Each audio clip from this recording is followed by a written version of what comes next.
Appalachian sunrise meets my skin. Even with my eyes still closed, I can feel it coming in. Golden, golden, I'll follow only golden, golden, golden, golden things.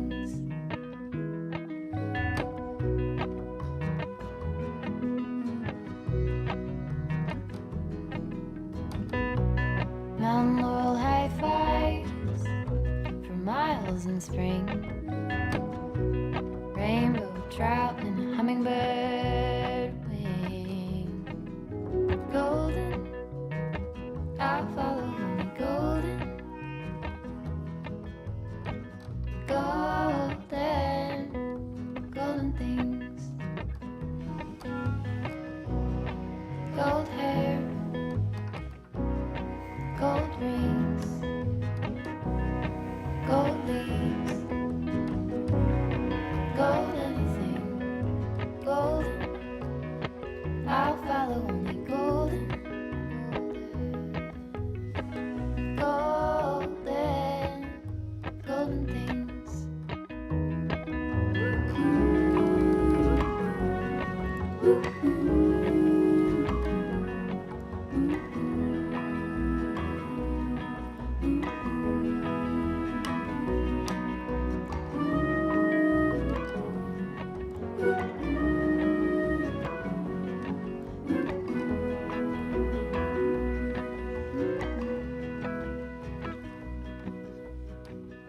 Walk up the river by my son. Feet step over splinters of the moon.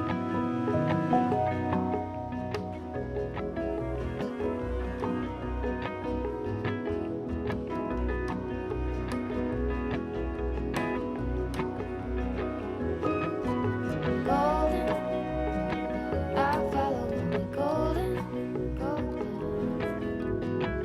golden, golden things.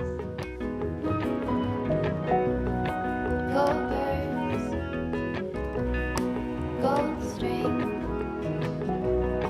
gold words, gold anything, golden. I follow only golden, golden, golden, golden things. Golden, I follow only golden, golden, golden things. Welcome. Hello, everyone. How's it going? Like quick little housekeeping thing. Is this working? Is this thing on? Etc. Etc. Testing 1 2 3 1 2 3 4 5 6. ABC. ADHD. AUTISIM.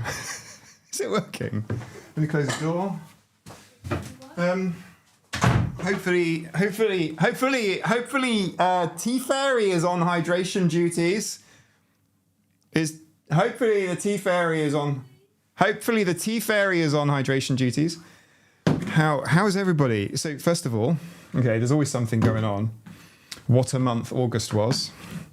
Okay, thank you everyone. Right, what a month August was, because I got to do, sorry about this, right, okay. A tiny bit. I need a tiny bit of background music just to get my brain working. Thanks, Wendy. Thanks, DJ. Jackie, welcome. Scott R, no need to play the beginning on 2 times speed. Katie Cat, happy birthday, Katie. Welcome to your 20s.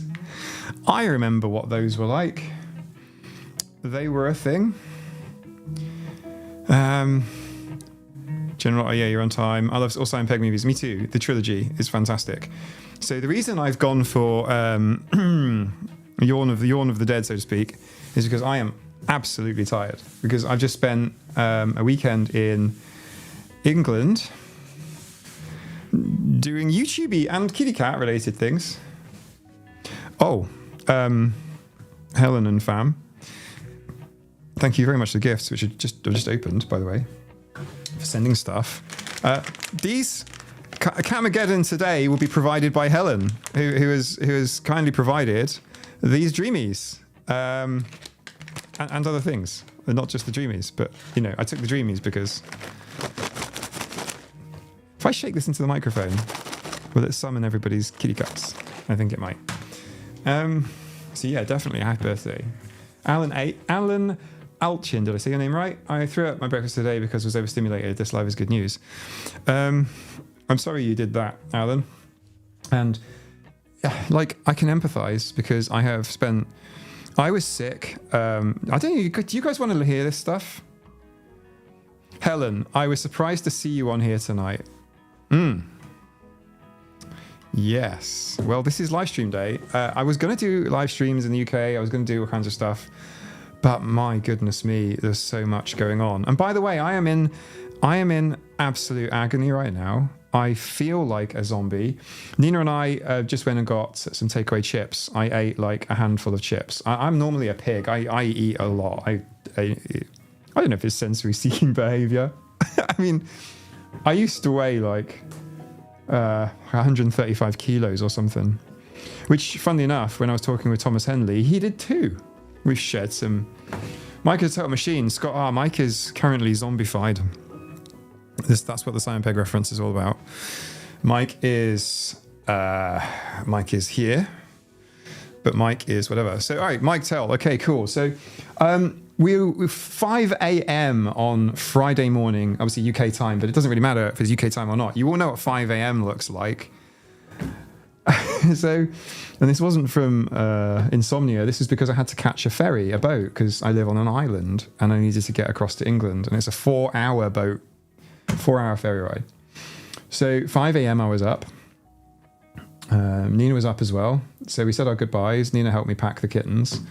And literally just before driving off, I'm like, I don't feel well. And I was sick in the garden. And, so that kind of set the tone for the rest of the next few days, which were really, really difficult. Most recently, I do have some a little bit of orange squash here, but most recently, I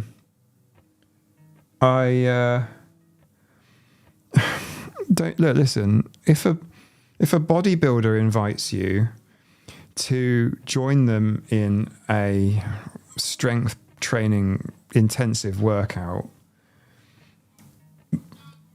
my recommendation is to say no. Don't say yes, because I'm 5 foot. General Otter Thomas said, "You're taller than I thought you were." I'm 5'11". This is about 181.5 centimeters. I'm sort of, that's how high I am. So that this is also rest for me. It's also rest for me. The ferry made things worse, Clue. The ferry made things worse. I was speaking as somebody that spends a lot of time on the sea. I'd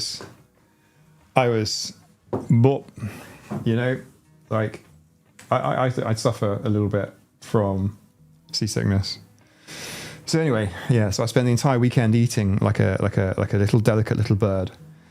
But yeah, I mean, most recently, I met up with Quinn, Autismatic, which was just fabulous. He texted me from the lobby of the hotel I was staying in, and I went and looked in it, and I couldn't see him anywhere. I literally searched the entire lobby, and I messaged him to say, "Are you in the same building as me?" Because I didn't recognize him. And then I saw him, and I'm like, oh my God, I didn't realize it was you in 3 dimensions. You're 3D. I didn't realize you were 3D. Scooby Kitty, right. I saw the gym post. Good on you working out. I need to be careful not to go too crazy on cardio. Yeah, we need to burn up a couple of days. Yeah, because obviously energy dip, right? And it wasn't cardio. It didn't focus on cardio. My cardio should be okay. I mean, it's not amazing, but my cardio should be all right. And but yeah, it's like upper body strength training. Do you want a funny story from that? Do you want a funny story from the upper body strength training episode? You're familiar with who Thomas Henley is, right? What I need to do is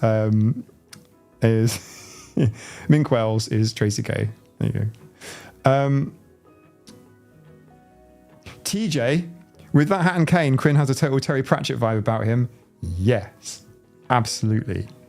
Very, very, very much. Very Terry Pratchett vibe.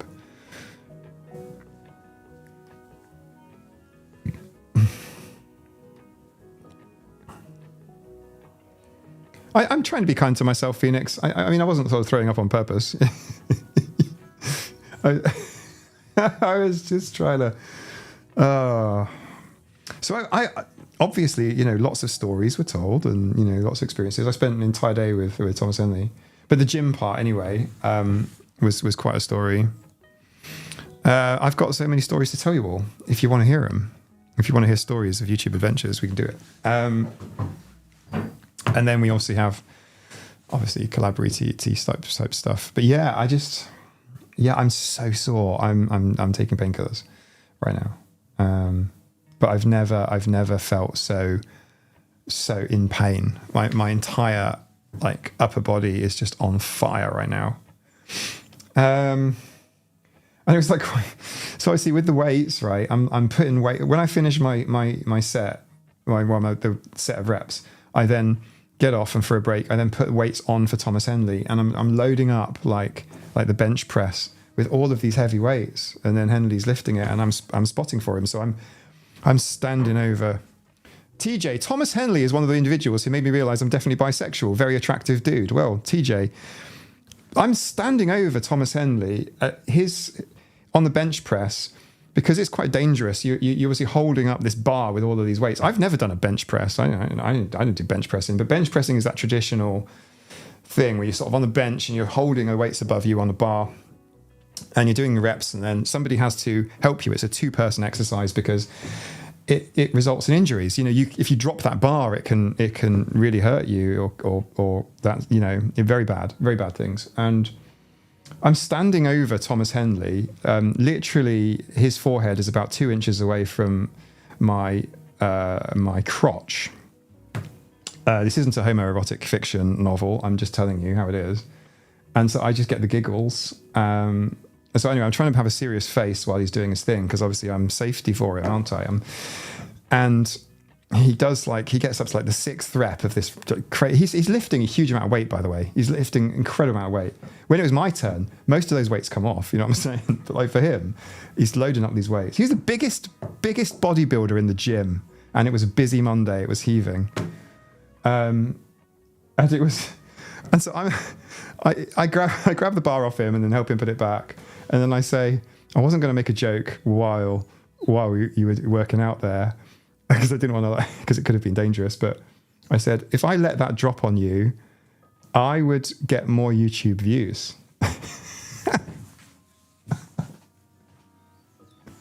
But he would be dead.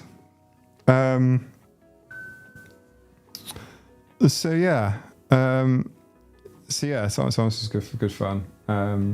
We got tons of stories, but the actual workout part of our day, it was over 2 hours. It's a solid thing. He does that repeated during the week. This is his special interest, and it was just amazing to kind of indulge in someone's special interests. Do you know what I mean? The gym is not my special interest. I don't really go to the gym. Nina bought me a voucher for the gym on my 40th birthday, and I'm not 40 anymore. The voucher's crunkled and it's in the drawer down here. General, that's dark. It's it's funny. But yeah, no unaliving of Thomas. No unaliving of Thomas. So yeah, that was kind of fun. So we left the gym at 9:30 at night, and I drove us to the gym. I couldn't stand another. He walks fast, by the way. Dak Sports. Hey, how you doing? I couldn't stand another long walk. We've been fast walking all day. You know what I'm saying? And I'm okay with cardio, but I was carrying a bag and cameras and things. And sorry, I've got thoughts in my head. So there was a conversation about intrusive thoughts on the Discord. there was a conversation about intrusive thoughts, and like most of my intrusive thoughts are inappropriate or funny. Like for example, dropping weights on a fellow YouTuber to get more views. It's just how I think, and it doesn't mean that you're a bad person. It doesn't mean that at all. It's just your brain processing your environment and your experiences, and it. It doesn't mean you're going to go through with stuff. It's just, maybe you watched a lot of Tom and Jerry cartoons as a kid. I don't know, but like, it just means there's a thing. Isabel, I'm imagining you running behind him. He's the same height as me, but he's if he stood in front of me, I'd just be a shadow. I kind of hate sports and working out. I tend to work out these days, so at least I move somewhat. Dark jokes get you through dark times. Better to laugh and cry. Yeah.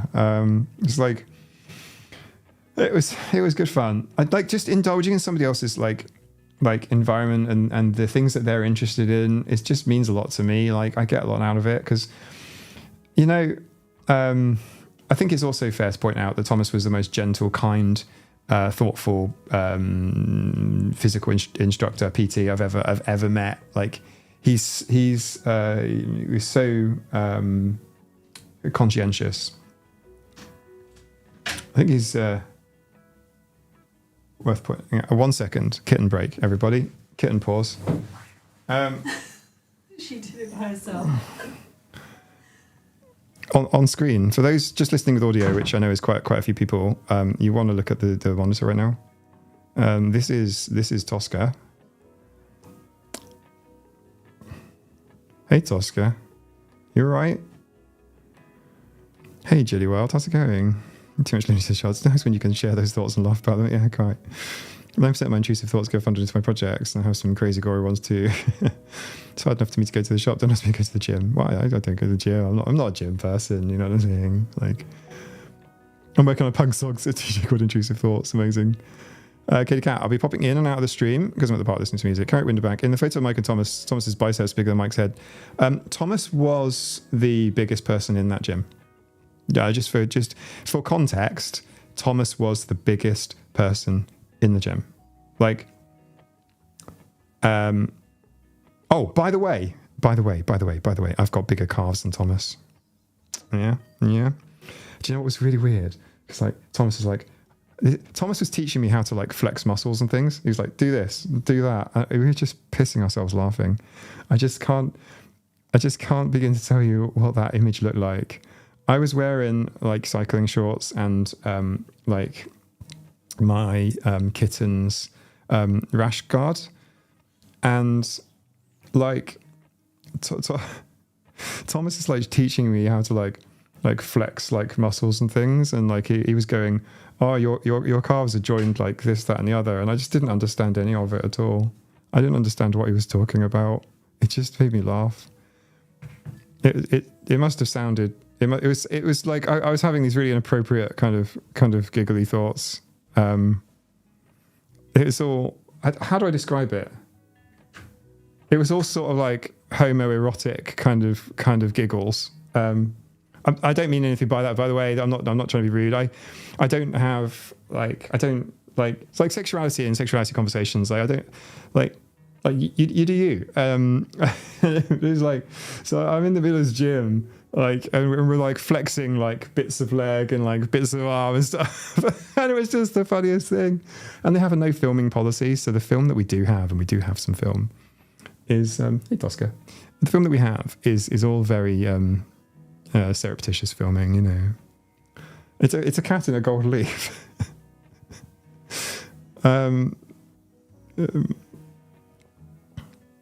Katie Cat, can you answer 2 questions for my birthday, please? Yes, let's have a look at this. What do you think of my sapient bacteria zombies concept?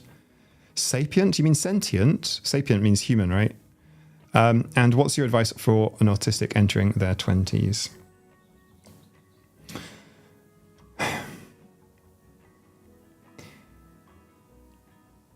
Rather than wear sunscreen, there's expectations of developmental trajectory which applies to adults as well as children. So for example, a child has to be speaking and saying mumbling words by like 1.5, and then they have to be making sentences by 2, do all this sort of nonsense. because there are different neurotypes with different developmental trajectories. For example, I am not non-speaking. I think I'm actually hyper-speaking. Maybe that's one of the reasons why I thought I couldn't possibly be autistic, because autistic people don't talk very much, do they? Just silly things I used to believe, into lots of internal ableism, etc., etc. But like your 20s, the expectation is you're going to find some places of the world anyway. I don't know where you are, but if you're in a very conservative area, it could be you have to find the one, and you have to, follow this trajectory. I'm going to have to put Tosca down now because Tosca will go and explore. Okay, I'm going to put Tosca down. Give me 1 second. You're so beautiful. Tosca's on a magic carpet. That was quite magical, by the way. That's quite magical. She did it by herself. I know. She She was just cruising there on the couch. I was just holding her the entire time. With my incredibly sore muscles. Hang on, I've just got a mate here. Sorry about this. I have to grab this. I do. Okay. This is okay. So I told I've got a good friend that El Moonlight. Yeah, you did. You definitely want to rewind. I've got a really good mate who I see a few times a year. We have a love of like renewable energies, transportation. This sounds duller than it is, but it isn't dull at all. I promise. And he just texted me to say, I've just turned my TV on and I was presented with this. He's just sent me this. He's just said, I've just turned my TV on and I was just presented with this. It's me holding up a cat in a tray. As you do. Welcome. I don't want to say your name because I don't know. I don't want to dox you. I'm quite conscious of like people's privacy. So Katie, for your 20th birthday, anyway, you asked me for my advice for what it's worth anyway, which is just, you probably don't even need to hear it, but I would say if I could go back in time, it would be to have your own developmental... Okay. He is quite dull, says my friend, who I don't want to mention, who's clearly watching right now. How you doing? Oh, by the way, thanks for buying merch, nameless friend of mine from IRL, who now watches my YouTube. Speaking of which, I do have a few people in on my IRL that watch stuff, and I'd like you all to know that if I ever give a story that sounds very similar to you, or something that you've said, or something that we've done together, or something, please don't ever feel like I'm actually... I will always change names before telling stories with potential bridge burning stuff, but there's no... I'm just saying, like, I've got some family now who found my YouTube channel while I was trying to keep it quiet. There you go. Be true to yourself, as folks say. Blah, blah, blah. So I ended up going to the gym. I'll try and... I should load some stuff here. I should try and load some stuff on. But I went to the gym on Sunday with Thomas Henley. And yeah, he was really kind. He was really conscientious. We obviously talked about, the autistic side of things as well. We really briefly touched on it really in terms of the gym experience. But, it's clear that Thomas gets an awful lot out of the gym, and a lot of people do. I'm going to have to mute my phone now. The mug is sick. Enjoy the show, so I had to go for a while. Oh, sorry. But there you go, look.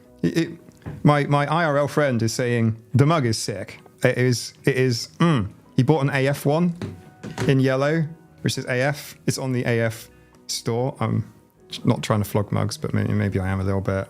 I don't know. I think the mugs are great. I love them. Oh, and you can change where the print goes as well, so you can have the print on the different whatever. But anyway, the hydrate one is the OJ. What time is it in the UK? Currently, it's 8 o'clock.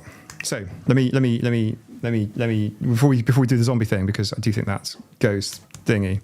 As for staying true to yourself, Katie, like I didn't know shit when I was 20 or even 30. Like the sunscreen song, which was a big hit when I was at uni. That sunscreen song was like the graduation song. You totally need to listen to it. It's actually got some really corny but quite good advice, really. Definitely wear sunscreen if you want good skin, unless you work indoors. Like a lot of neurodivergent people do. We all have good skin. If you're neurodivergent and you've got good skin, Or actually, it's the other way around, really. It's like, it's just a hot take of mine. Please don't say I've said this and be like, no, you're wrong. But like you see people with like, you know, who just appear a little bit younger, or maybe their dress, or maybe, you know, maybe they're wearing a hoodie in their 40s. There is an AF t-shirt, yes. Power sander in the garden, close a window. But yeah, there you go. I mean, like the basic advice is like don't like be kind to yourself in terms of like developmental trajectory. Like for me, I in my teens I was part of an evangelical cult for a little while being the best part of a decade.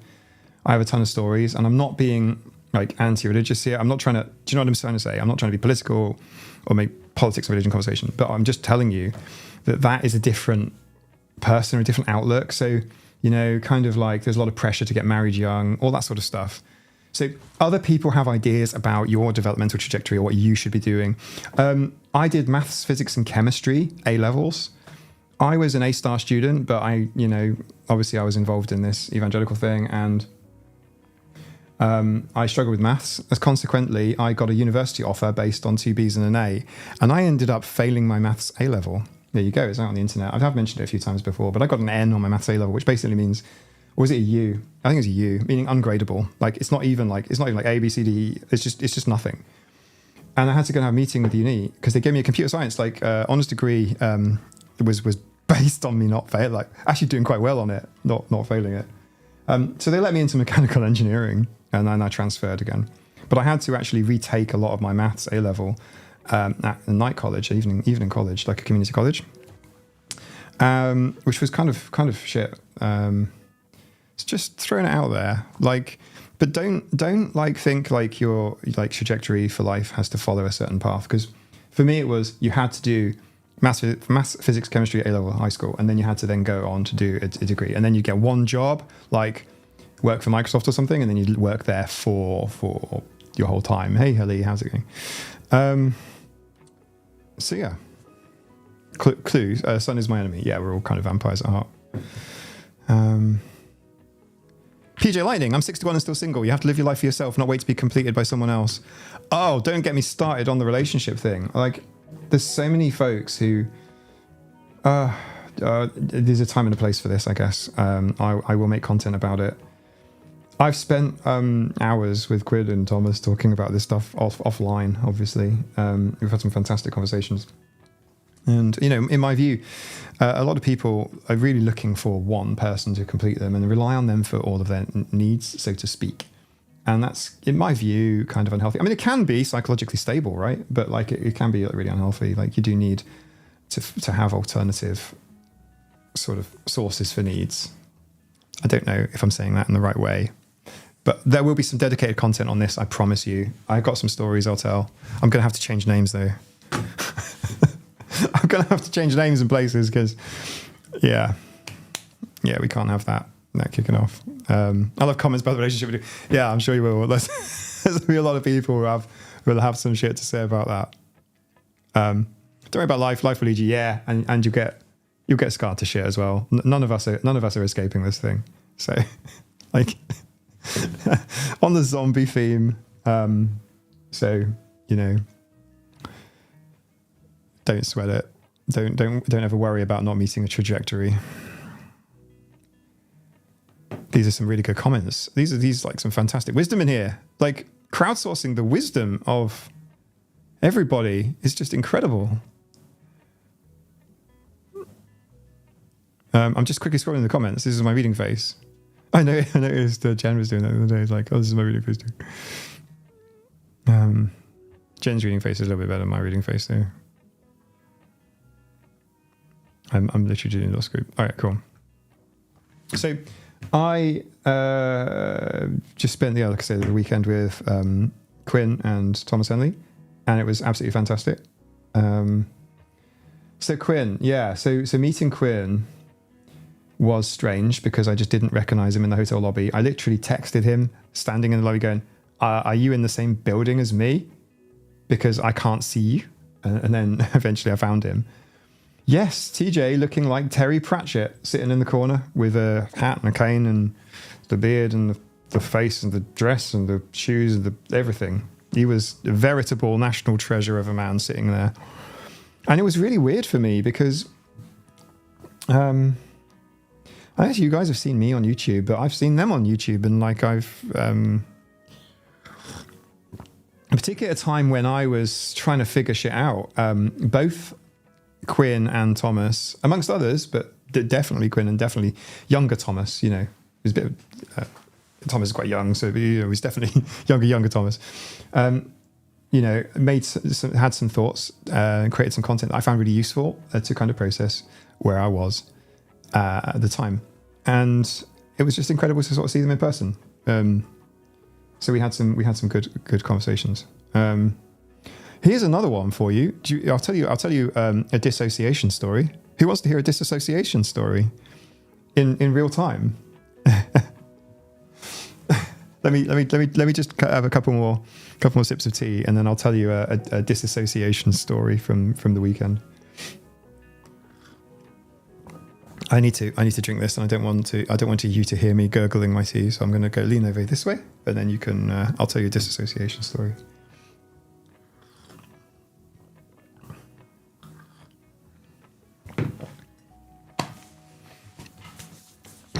Nobody wants to hear the disassociation story. Okay, we'll talk about something else. I think I kind of want to tell you the disassociation story, regardless of whether or not you want to hear it or not.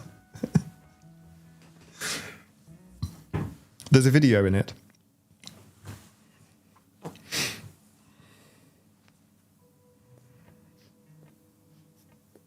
Okay, the cat, I do me. That's the spirit. This is what I'm looking for. This is what I'm trying to. This is where we're at. Right. Sorry, what did Katie Cat say earlier? I actually have albinism in my skin. It makes sure I go outside when UV's below 3 and wearing some kind of skin protection because I can still burn even if I'm wearing 50 to 100. Even with 50 to 100. I use sunscreen every day, but like 50 to 100 is like quite strong. I'm sorry.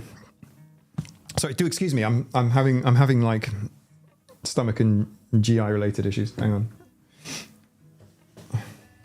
I haven't farted on stream yet, so I'm kind of like, you know, holding that one until we're all, you know, super familiar with each other. Right. This is the disassociation story. So leaving the gym with Thomas at 9:30, we got to the car park where I'd parked. Now, we'd been walking all day, and there was no way in hell I was going to walk to the gym. It's miles. Thomas is a fast walker and walks distance, and we'd done like, I don't know, we've done miles, many miles of walking throughout the day. Like most of the day was spent walking miles through parks and stuff, and it was great. I mean, it was good company, and we filmed a B-roll and that sort of stuff.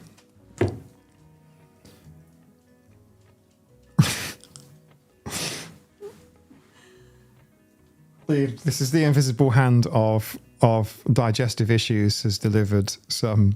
No, invisible hand of love. The invisible hand of digestive issues. Julie Wild says, we want farting. I think everybody should be glad that they're on the other side of the screen, unlike me. Why? I haven't farted. There's no.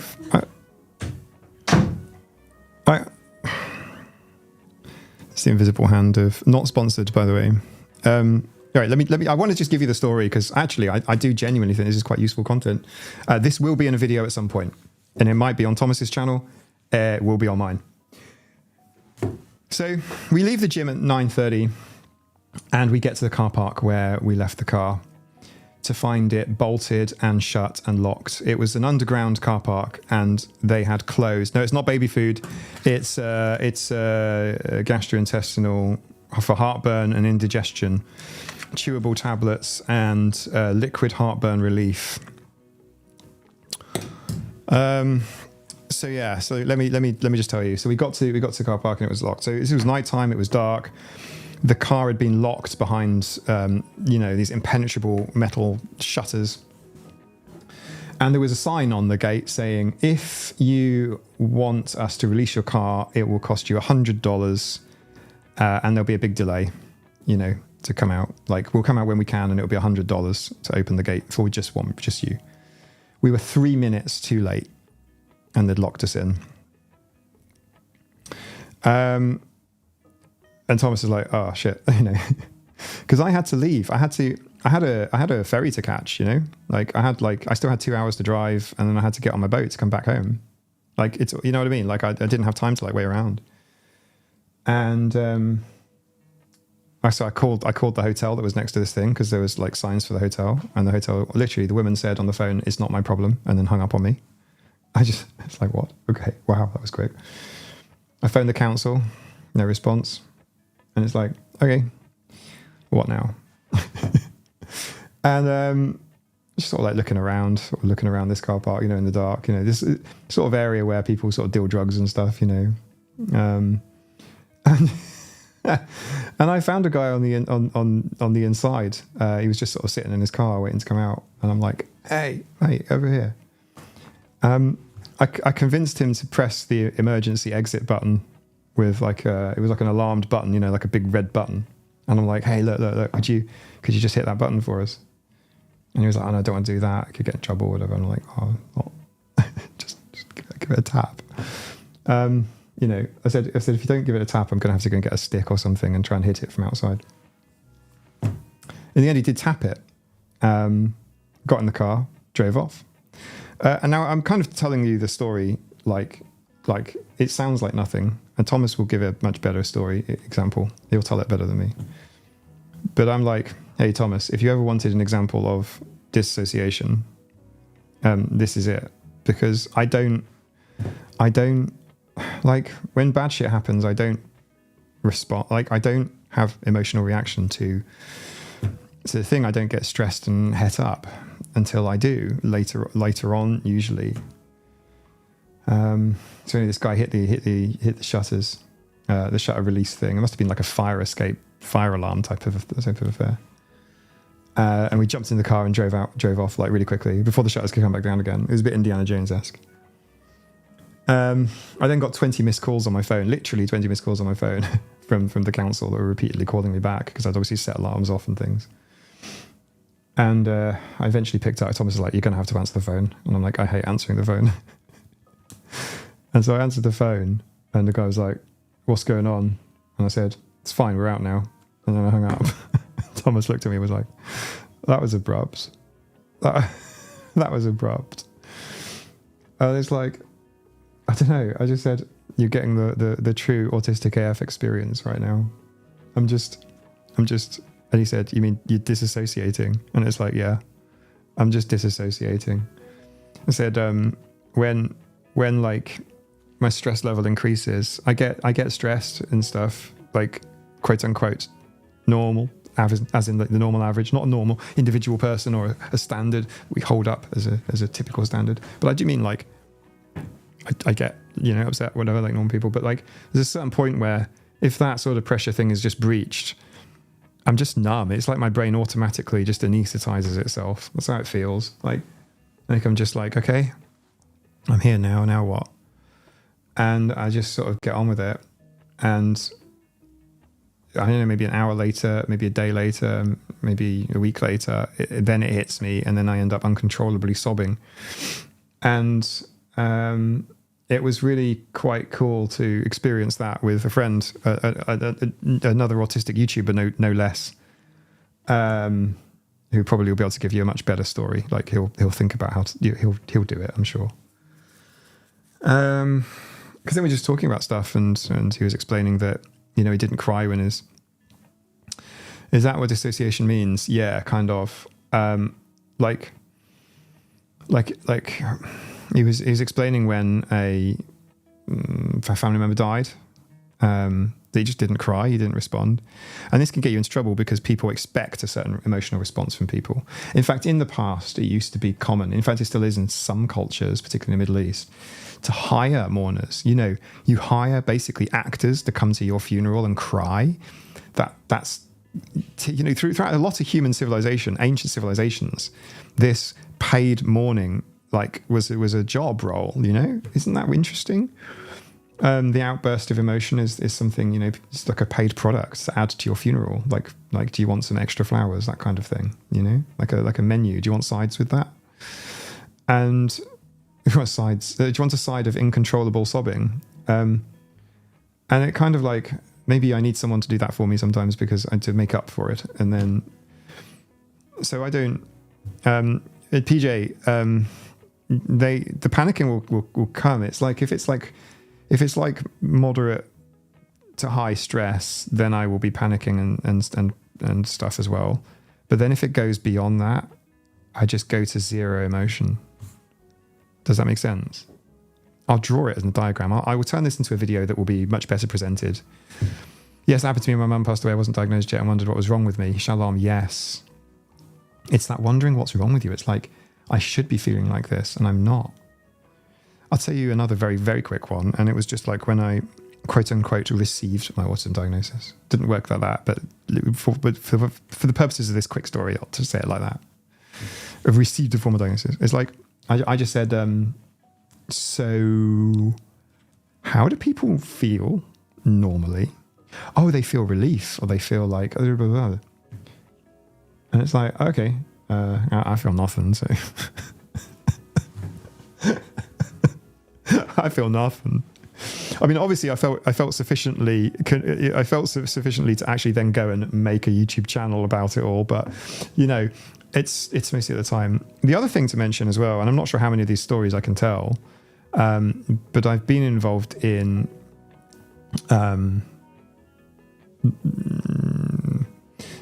I've been involved in life and death situations at, I'm going to say at sea. I don't want to be too specific at the moment. I want this is probably better done as a video where I've had a chance to write down what I want to say. And again, I'm very well known, and I'm not the only person. This isn't like, oh, this is a Mike AF superpower, because it's not like that. This should be relatable to a great deal of you guys as well. And if you don't relate, that doesn't mean you're not autistic or whatever. Like you don't need to be autistic to watch this YouTube channel. But like, you may find some therapy in what I'm saying, or some therapeutic element to it, some comfort, which is that I'm really good in emergencies. In fact, Nina says it quite often. Nina will have stories. I'm just like really good in an emergency. Even if I'm just like suddenly woken up, I've had like 1 hour sleep or something, and there's an emergency, I will be really good at it.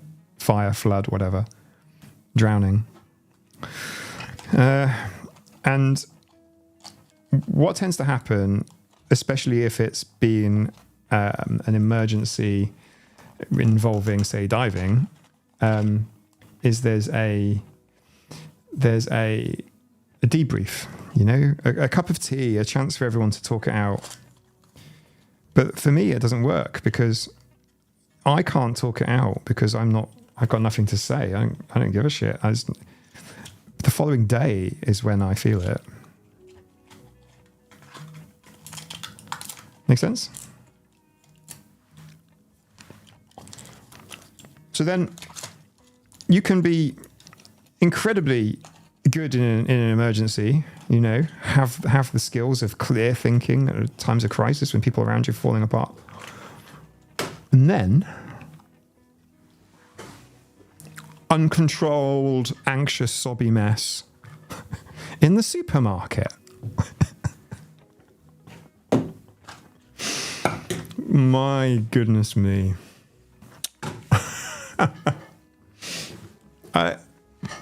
That is I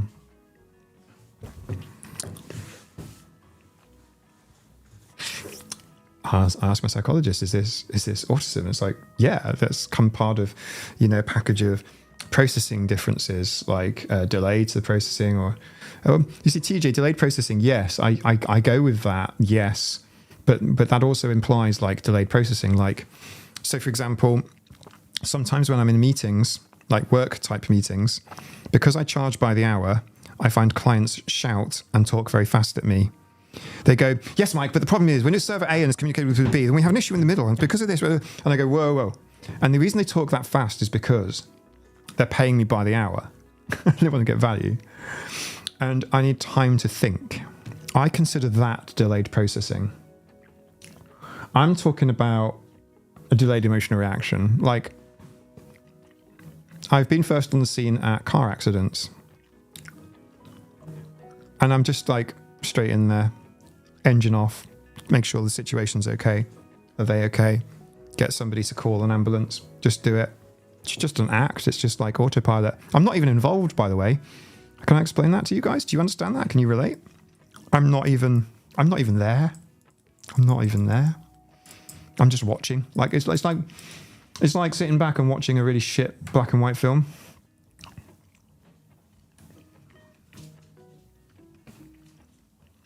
Katie Cat, this entire conversation is about zombies. I'm not even there. I'm just,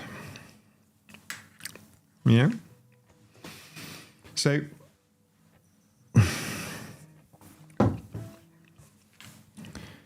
it's safer to break down supermarkets as a very sound reaction. Yeah, I think that makes sense to me.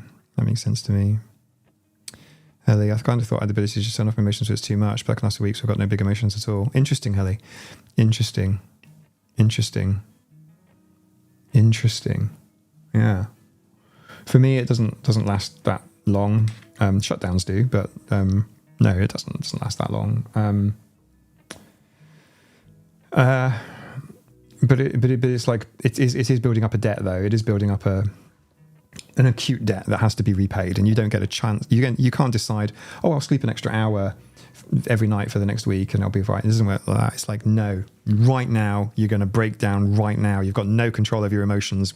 That's it, gone. That happens. Like, you end up just. So I'm aware. I know this about myself now. I know I'm damn good in any sort of emergency or whatever, unless you expect a emotional response from me. And that's not to say I'm emotionless, but I can see how quote unquote neurotypicals might think that I am. Oh, you're just a Spock, you know, you've got no emotion. That's that attitude. And I know some of you Trekkies out there are going to say, no, Spock is very emotional. But I'm just trying to say, like it's just this thing where, you know, emotionless husk. But that's not what it is.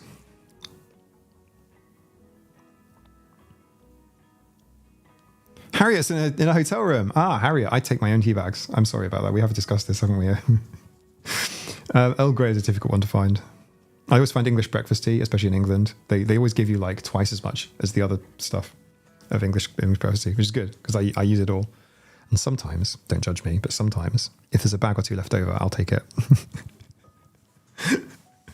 I can show you my bag now. So let me just pop the chat on. Unpin my comment there. How is this? Eagle Rider asks, how are you all doing today? I'm doing fine. Thank you for asking. I have just returned from a weekend away, delivering a couple of Hydra's kittens and meeting a couple of YouTubers, which was really good fun. I've got to say, I enjoyed it very much. I'm currently pretty tired and in a lot of pain.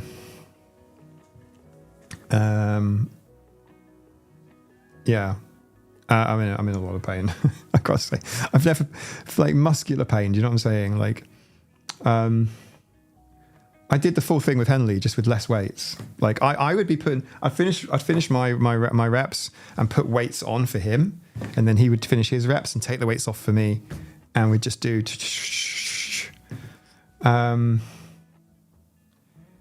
Jules, but it isn't lacking the emotions, it's just procrastinating them involuntarily due to being under pressure. That's beautiful.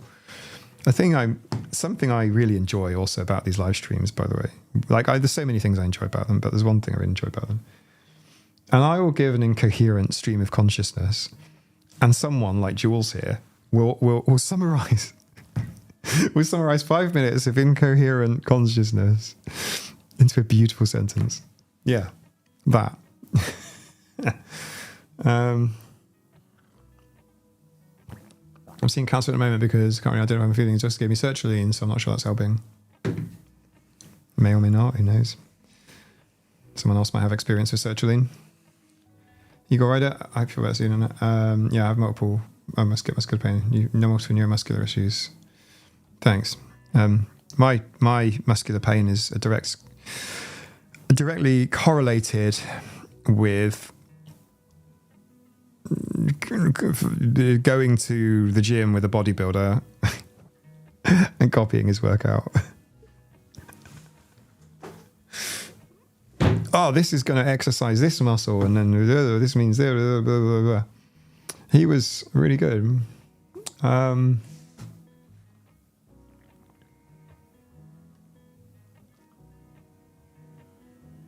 It just seems the emotions are suppressed. They're just put up in a corner and then all released when it's quiet. Yeah, I mean, like, yeah. It feels like, do you know what it feels like? You know, I sometimes talk about video game character creation sheets. It feels like a trait which you can pick as a player, you know, when you're building a character.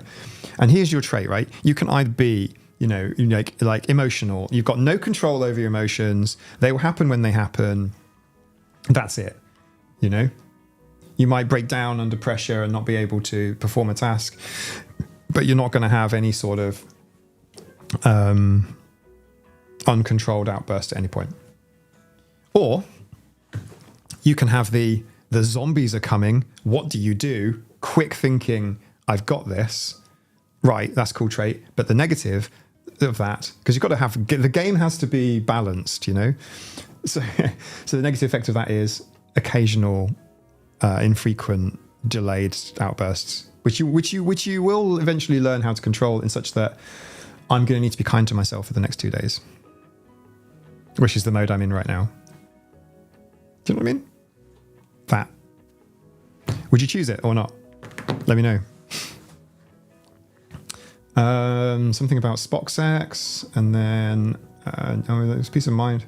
It's amazing that the mind is capable of that, but also why? I just want to process my emotions. It's like, yeah, right, time to do it. Let's get the processing out of the way. Let's do it. Let's process something we've been thinking about for a while.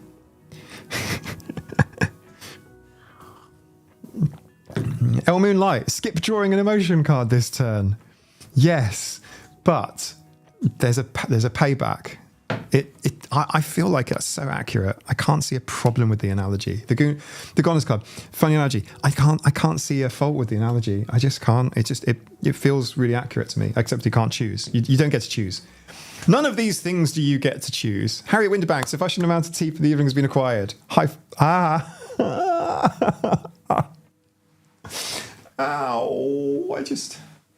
I'm so sore. Everything hurts, man. Just upper body. There was one exercise that Thomas, quote unquote, made me do. And he was like, how hard is that on a scale of 1 to 10? And I'm like, it's all day. I could do this all day. But after I did it for like 20 seconds, I got this pain, like in a couple of the muscles on my back. And he was like, yeah, that's normal. This exercise demonized because, you know, it targets just one muscle rather than a group of them. And I'm like, oh man, I feel like I've just been given like 2 injections in my back. Yeah,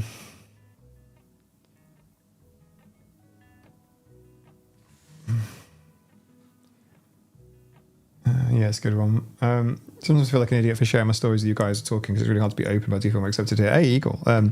Share as much as you feel safe and comfortable to, or not. The other thing that's quite handy, by the way, is lurking. It's a bit of a superpower. You are de facto invisible.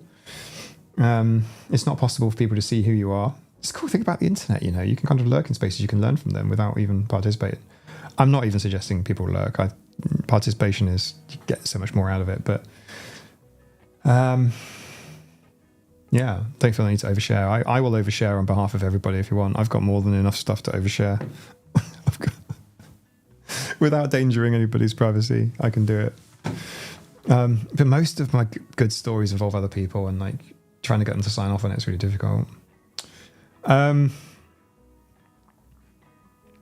Suppressing emotions does not seem to be a problem if you have no quiet moments to process them, but if you never get quiet moments, they seem to pile up at some point and explodes. I mean, yeah, that's true. Yes. Be proud of that pain. No pain, no gain. Don't worry, mate. You're getting stronger. Scooby do. This is what Thomas is explaining to me.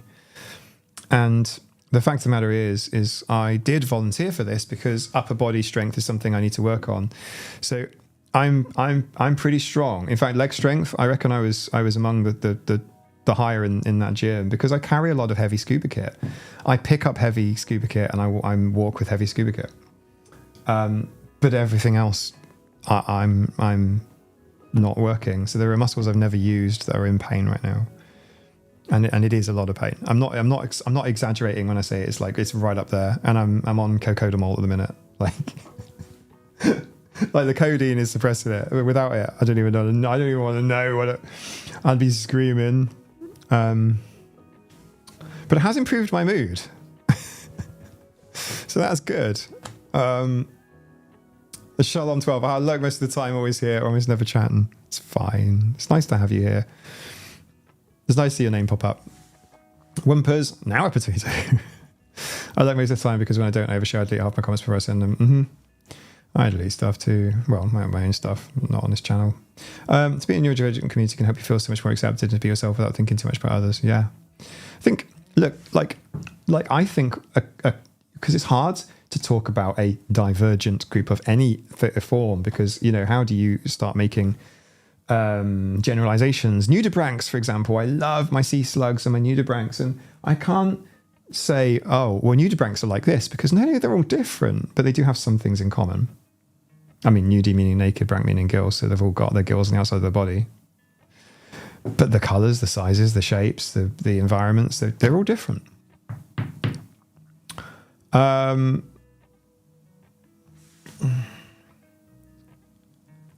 Autistic Jenny, try an Epsom salt bath. I've got magnesium salts. That'll help me. That'll help me sleep. I'll try it.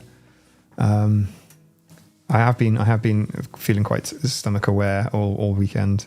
It hasn't been pleasant. I mean, look, I'm a pig. So actually, ironically, pigs are very sensitive eaters, and birds are actually really messy eaters. But I'm a whatever animal you think eats really bad, like too much. That's me normally. But I've not been able to finish a full meal. Helen, those vegan sausage rolls, those are the only things I ate entirely on the entire trip. Everything else I ate just like little bits of. Even now we've got a chippy takeaway and I've eaten some chips and beans. You know, just like safe stuff. Oh, I ate the cheese. I didn't eat it all. But I ate a lot of the cheese. That was really good because that's a safe comfort food for me. Thank you.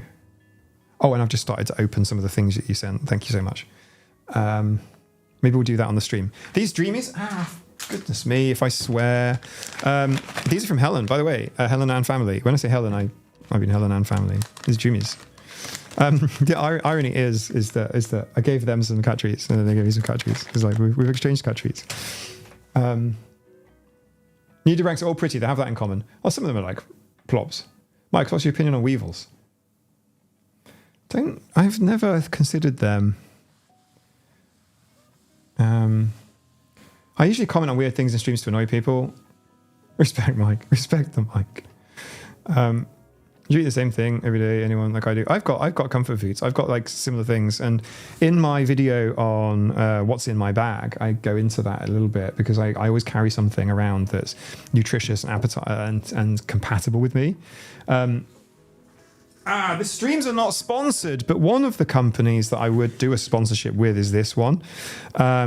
They make, it's plant-based, but they make this one is a meal replacement one, like a smoothie type of thing. It's vanilla flavor, and you know, just to make sure I get everything I need. If you know, for those moments when I can't any other way, or I just forget. There you go. If it's not sponsored, I should turn it around so the logo isn't there.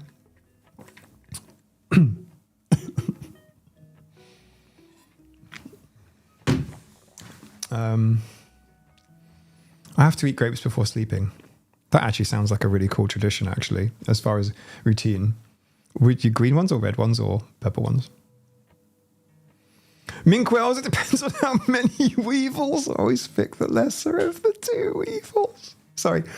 Autism said, what's your opinion on weevils? And Tracy Mink Wells says, it depends on how many weevils. Always pick the lesser of two weevils. that wins the internet for today. Layla P, how is it going? How are you? Huel, like fuel or yeah, Huel is a terrible, terrible brand name. It's the sound I was making on Friday when I was vomiting everywhere before going on the boat. Look, it wasn't like a stomach bug. It's just, well, I know it might have been, but I mean, I've been stomach aware now for about 4 days, and not feeling great, to be honest with you. Mm-hmm. You go, I eat and drink so little, and so little of foods I can eat. I know I'm difficult for people to deal with. I don't think so. I mean, there was a streamer. I don't really want to go into it right now. I'm mentioning the name, but it's one that's been popping up on my channel recently.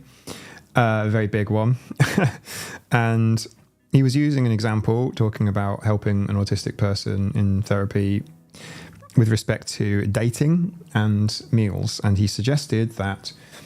If the only thing you eat is macaroni cheese, we can help you with working towards eating something different, or dealing with the abuse and bullying that people will be taking the piss out of you because you're only eating the one thing. To which my thoughts would be more along the lines of, why is it anyone's fucking business what you're eating? Why? What do you mean you're difficult? Look, I'm vegan by choice. Like, I'm difficult, right? I was saying that I said to Quinn when we were walking around, like I just need you to just get this out of the way. Order what you want. I don't care. Just wanted to make him feel comfortable, and he was like, "Yeah, we're fine," And I mean, I can find stuff anywhere. There's food everywhere. There's literally food everywhere.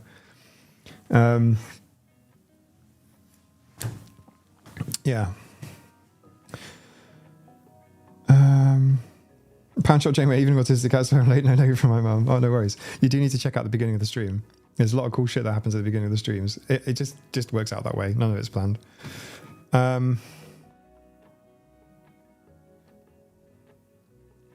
Ego right, I have struggles anyway. I'm a huge animal lover, but also my body can't process plant protein, so I get shamed for eating meat by my fellow conservationists. Oh, you do conservation work. Okay, interesting. We can talk about that. It's conservation stuff. I do some stuff in conservation too. I'm calling Ralph on the porcelain throne. Let P, thanks. Hello, I'm almost terrible food. Yeah, well, I mean, terrible, define terrible, And look, some autists like to eat lots of different things. I try lots of different things. Oh no, allergic to all your safe food. That's a horrible thing. I'm so sorry. I don't even know how I would handle that. I would love to hear more from you about how you manage that. I became allergic to the skins on apricots and peaches and pears, weirdly, and it's related to hay fever. But I wasn't as a kid. Something I developed as an adult. Weird.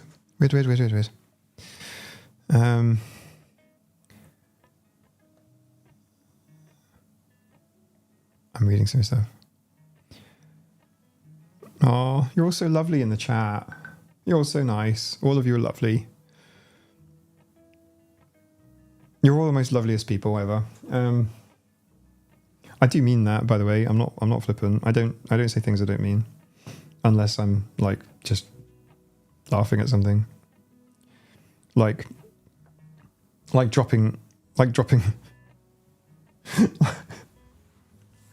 oh, sorry, it's a cartoon thing. I don't say things I don't mean, unless I'm joking. And then in my mind, I'm like, that Mike, that time when you you were joking.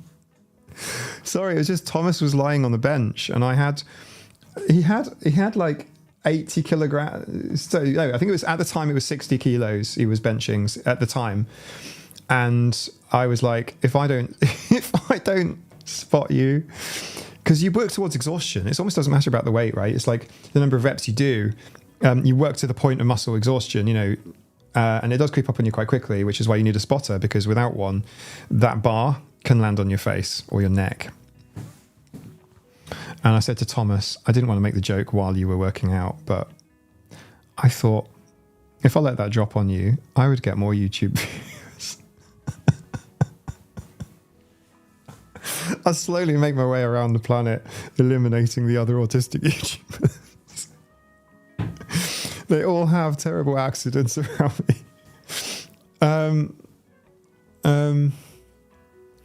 They all have terrible accidents around me when I'm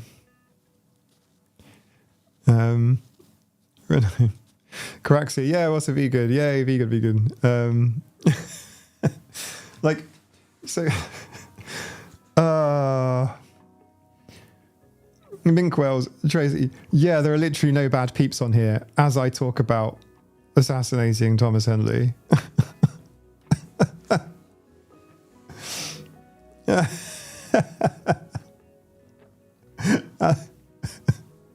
Sorry. I'm so sorry. I'm just having a moment. I'm just having thoughts, and which I share out loud. And I wished I'd film. You can't. The policy of that place, you can't film. If some autistic YouTuber dies, they know what happened. Thomas can tell the same story. By the way, he'll have a different view on it, I'm sure. And it's a bit weird. I mean, when it's my turn to do the bench press thing, and I've never done bench presses, can you tell? I'm trying to do the bench presses, but I've got Thomas Henley's crotch in my face. I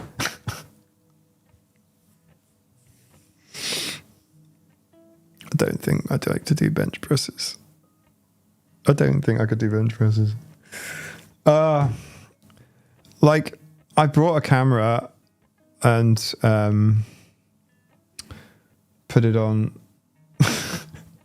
I was really tempted to film it. I've got a little tiny camera. It's the one that I sometimes put on the video I've got of Hydra running around, like from Hydra's perspective. That's a tiny little camera which I put on her collar. I took that same camera with me, but I forgot it. I left it in the car. I leave things all over the place and constantly have to keep going back to stuff I've left. Because Thomas is like, hey, have you got that little camera? And you just reminded me of Indie Andy. Indie Andy was great, yeah. I never knew him. I know of him now. I'm very sad to hear about Indie Andy. Helen, did you get to visit St. Nick's Market in the end? The video of Quinn and I eating food, that is from St. Nick's Market.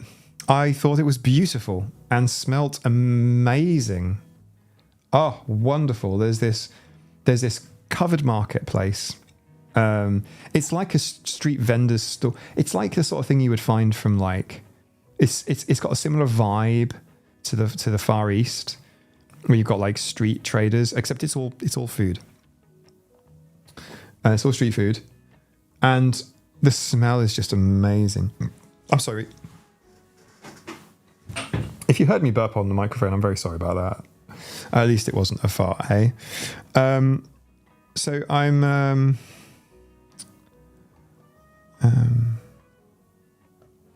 what's the Fallout perk called again? Jinx? The good thing is everyone around you has critical failures. The bad thing is that so do you. Don't go near other ADHD YouTubers.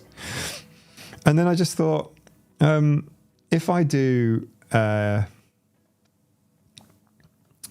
near our areas, hi Mike, I just arrived, I don't understand anything. That's okay, I've been here the whole time and I don't either.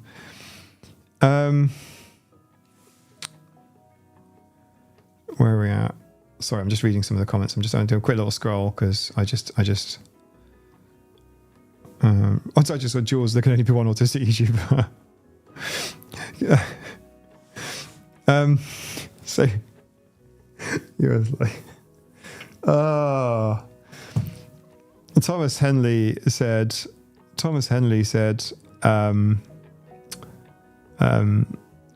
he said you're setting off my ADHD radar. For those that don't know, I consider myself ADHD. In fact, the whole self-identification thing, the self-diagnosis conversation is interesting from my perspective because I have spent, let's just call it a year in intensive retrospection and time amongst as many neurodivergent people as I can find. I have spent a lot of time reading everything, books, psychological literature, whatever you name it, I absorb it. I spent my childhood reading things like cereal packets and just anything because, you know, no internet, obviously. And I'm just like bored out of my brains. And just constantly just reading, you know what I mean? So that's how I feel about autism, ADHD, neurodiversity in general, whatever. Kind of in that order, really. And I'm pretty confident. I'm pretty confident on the ADHD. Let me know. Do some peer review. Any formally diagnosed ADHDs out there? Give me your verdict. Is autistic AF autistic ADHD? Let me know. I feel reasonably confident, by the way, but I've never had an ADHD assessment. And yeah, maybe a psychologist will let me film it. Maybe I don't think they would actually. I think they'd freak at the thought. Sarah Nate, it's fun to see you, Thomas, and friends of your life too. Yeah. Yeah. I had a shower at his house, which is like why life is weird.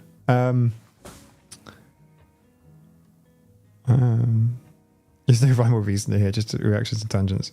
Yeah, I mean, sometimes there is, but like, I don't know, like sometimes. I'm sorry if you're not ADHD. Yeah, you know. So, but ADHD has not been formally diagnosed. I'm feeling the content vibe coming on. I'm feeling the content vibe coming on. I think there should be some content on that on ADHD. I feel like I'm in a really good place to explore a formal ADHD diagnosis. purely for con. I read I've read multiple encyclopedias. Encyclopedias were like my favorite present, mostly because they just alleviated the pain of boredom. Totally, yeah, 100%. I would read everything. Pamphlets.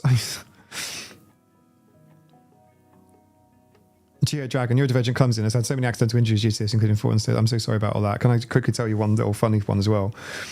I was with Thomas, like, come on, Thomas, you can do it. Come on, lift it. And he's lifting, bench pressing, and I'm spotting for Thomas. And I'm holding I'm bench pressing for Thomas Henley. And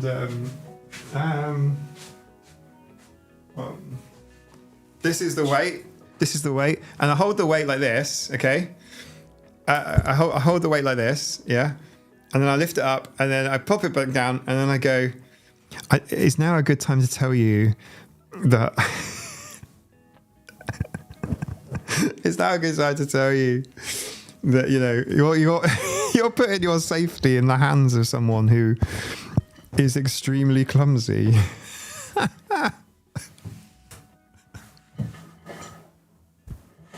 You want me to ensure... Oh yeah, one more thing. When I was doing the bench press myself, I'm doing the bench press myself. All right, I'm bench pressing. And I look up and I see Thomas's face looking down at me. And I say, you need to make sure that this bar doesn't hit my face, because my face isn't how I pay the bills now. And he just burst out laughing.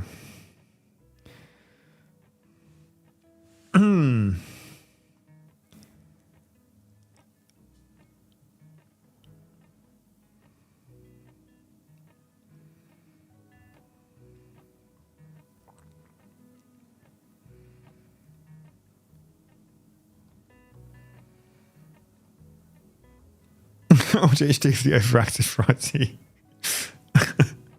I don't know. Goes stuff to use the shower. Well, yeah. Yeah, his shower is better than a gym shower.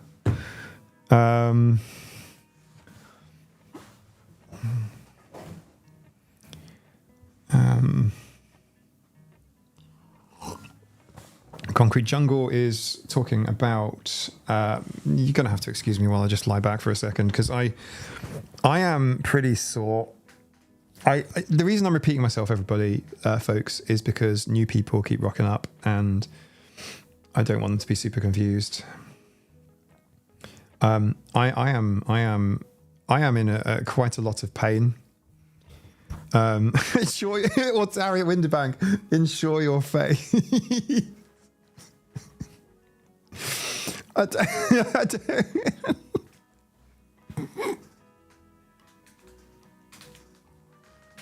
How does that work? Do they make a copy and then like a car and then you get a different one? I'm crying, guys. I'm literally crying. I don't know what to tell you. I'm crying. Joshua, hey, like diagnosed ADHD here of Southeast Asian descent. Interesting. Just finally removed myself from social media late last night. Good plan. Leaving a note on my personal profile that it hurts to see human events that I can't do anything about, right? Welcome, Joshua DA. My mother is Malaysian. There's a Southeast Asia there, and my dad is English, British. Happy birthday for yesterday, Layla P.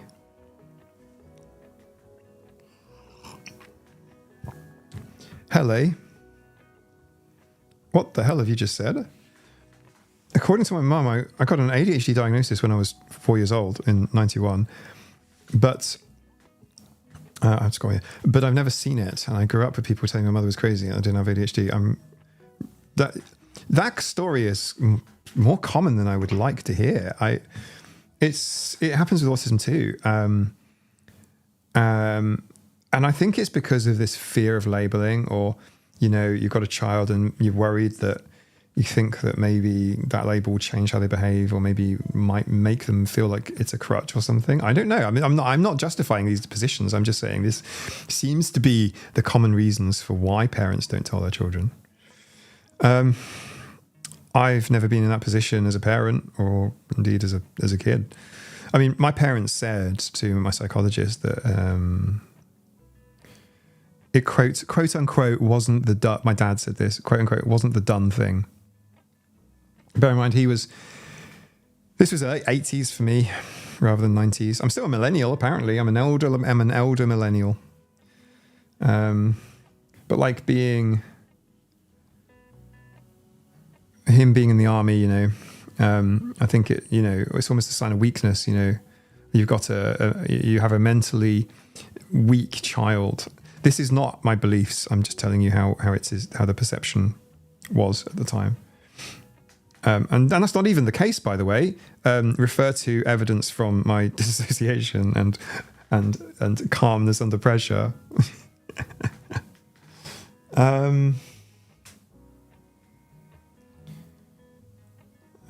General Otto, I got diagnosed ADHD 8 years ago and didn't know about it until 4 weeks ago. I got diagnosed ADHD 8 years ago and didn't know about it until 4 weeks ago.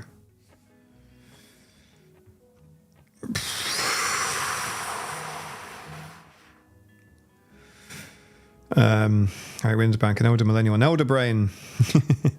If you played Baldur's Gate 3, you'd know the reference. Helen, I think the label has helped my kids. Now they know whether the way they are broken is different. Helen, I think that is absolutely true. And I think it is also true now in 2024. I think that is true. I don't believe in Western culture that some understanding is it's all unhelpful. I don't think so in general, right?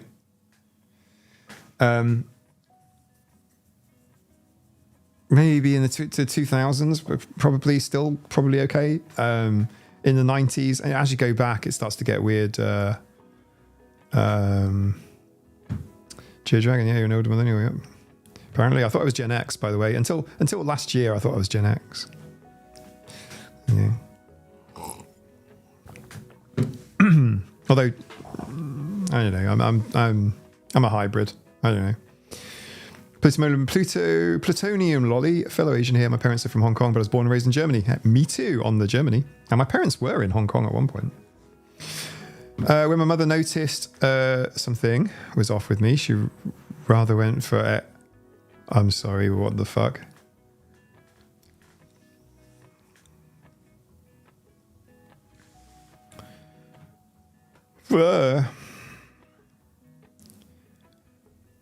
Is everyone okay, by the way? Like, are you all, how is everybody? Like, there's some hella deep stuff here.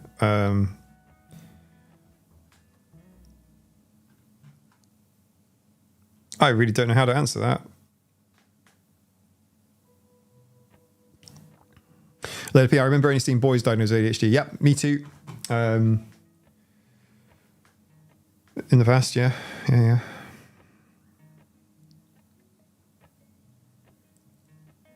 thing is, like, autism and ADHD, well, let's look at autism. It is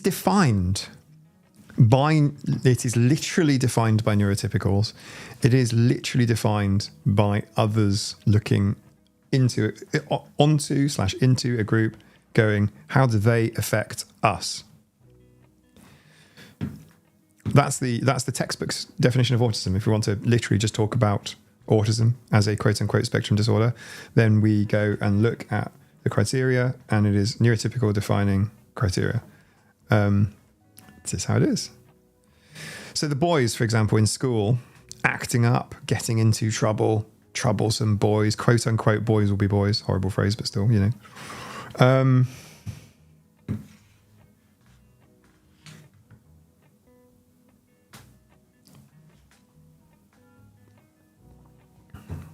That's why they get picked up.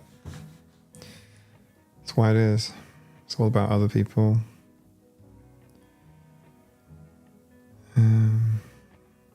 The opening of the Grinch new animated film, he has to go to the shops when he's out of food, is very true to the autistic experience. I want to see that now.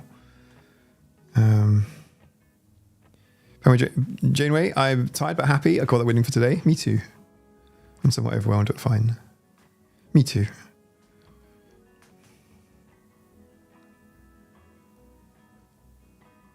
SK, I've worked in rehab and I swear everyone I've met who was addicted to meth tested out to be positive for ADHD.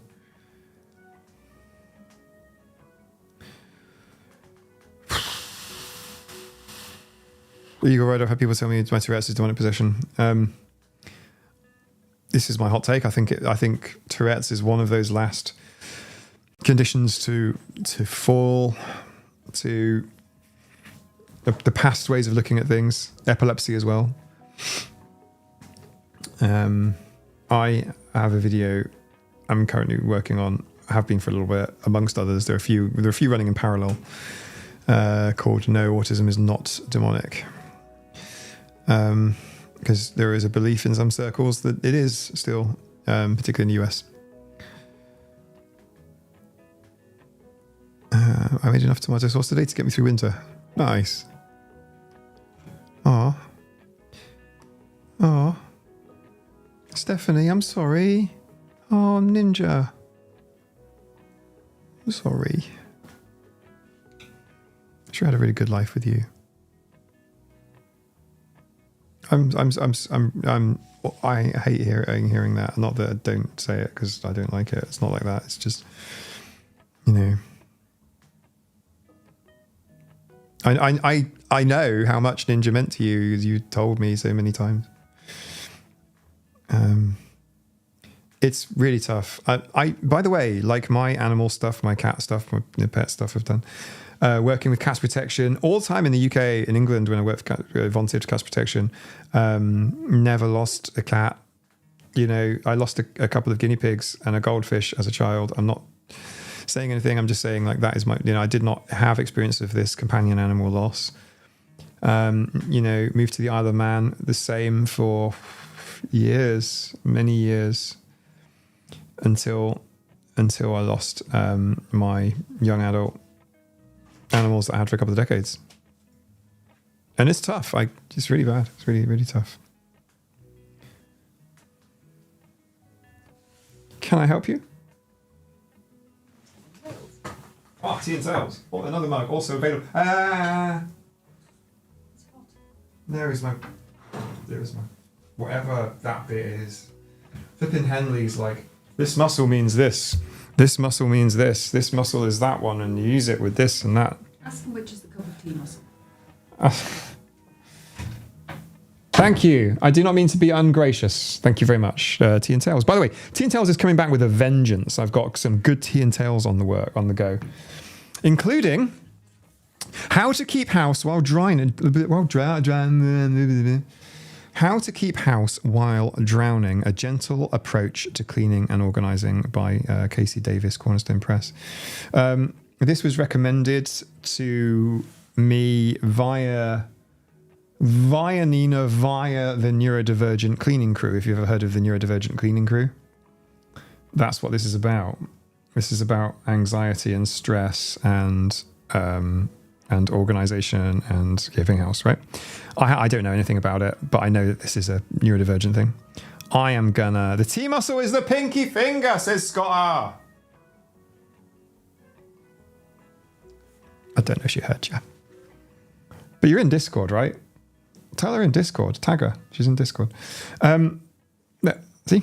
So obviously, with Tea and Tails, I will make a video broadly about the book, and we'll give it away. I don't keep any of the books.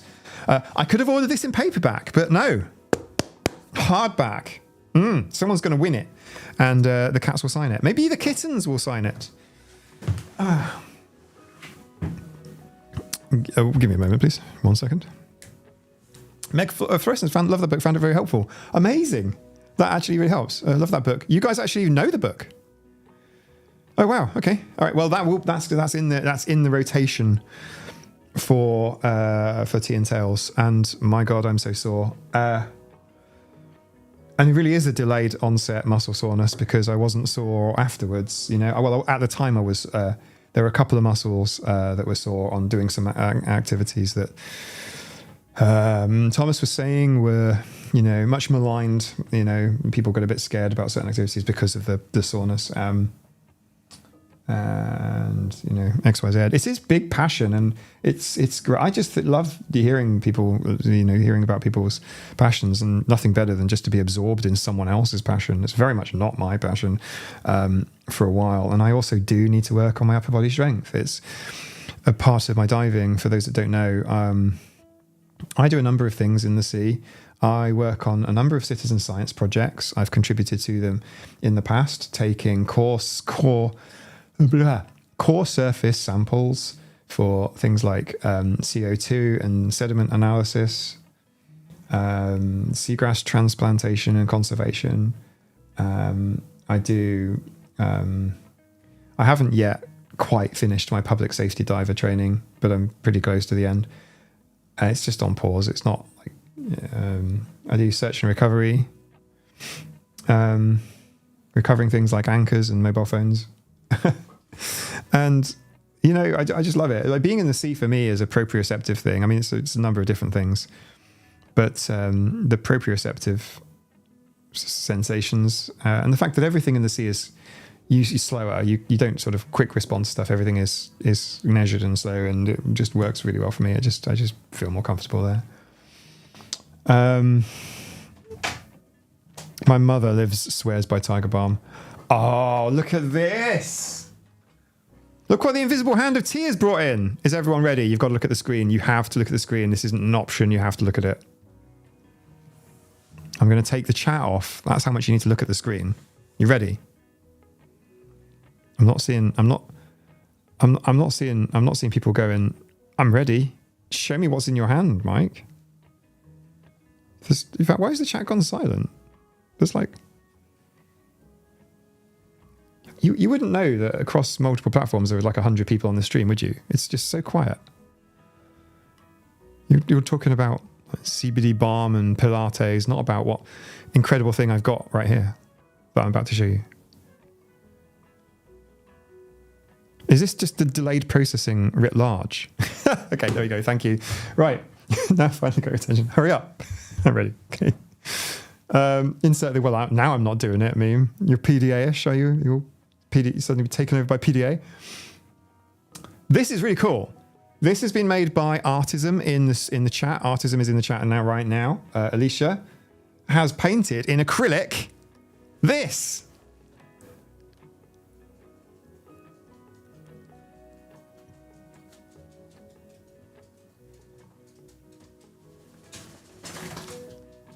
Can you see? It's acrylic.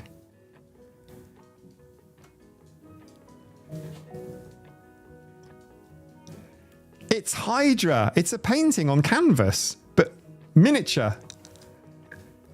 Look. Attention tunnel. Focus on the screen, not the chat. I'm lost. What's in your hand? Just look. How are you all struggling to identify this? Isn't it cool?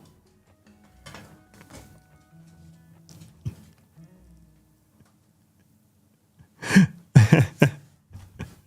the darkest night she takes flight, a fluffy force, a beacon of light. With a mind of feeling and a heart so pure.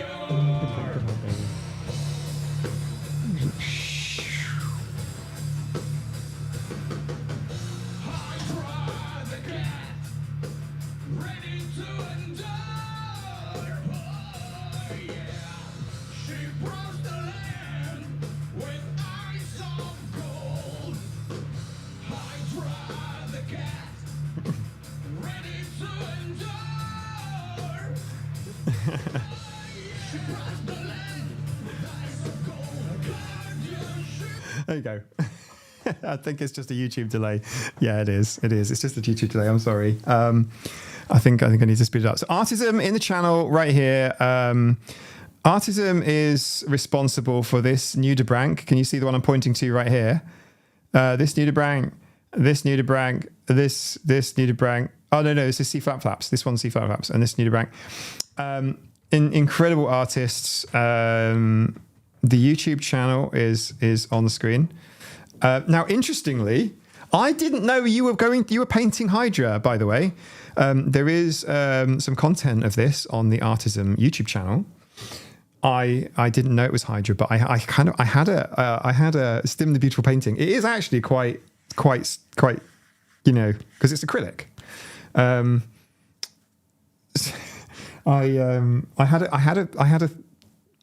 I thought it was Hydra that you were painting because there's some early art on the channel, and it's pretty cool, pretty cool.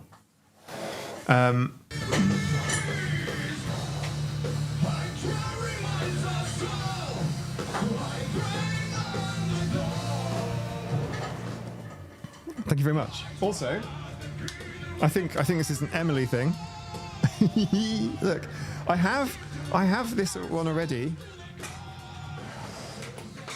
Well, I have the Emma one. This is the new one, look. Diamond painting.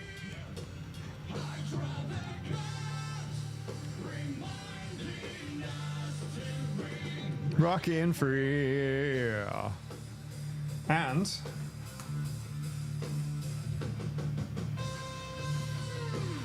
Geo Dragon, nudibranchs are very much a thing for me. I am on a bit of a delay. I think I can fix the delay. 1 second. Let me fix the delay. I think I can do it.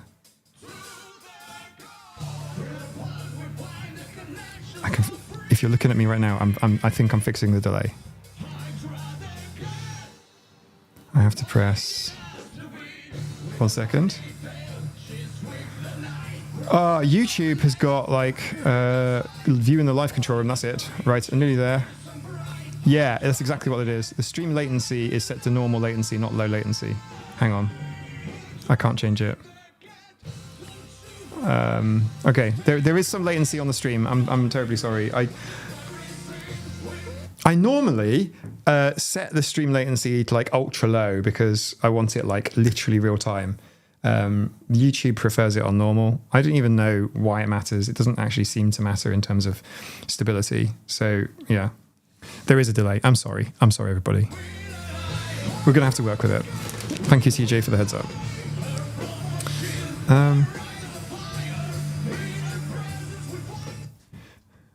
Where are we at? Geo Dragon and everything ocean related. I did a minor in marine science, went for Alaska fishing game for years. All right, cool. Ellen, Super Spike Coasters. You can have 3 drinks at the same time, all on the coaster each now. That's amazing. I love it.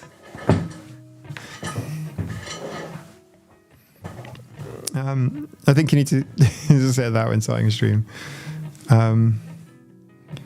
What have I missed? Is there something I've missed?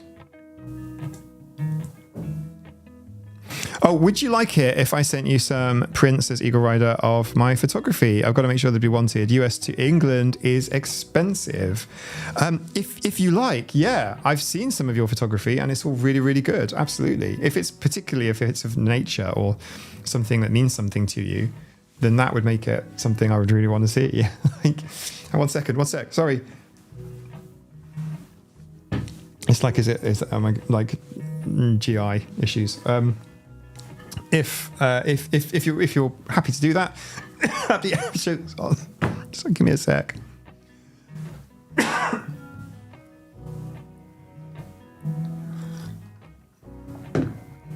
If you'd be happy to do that, I'd be happy to show it on the stream.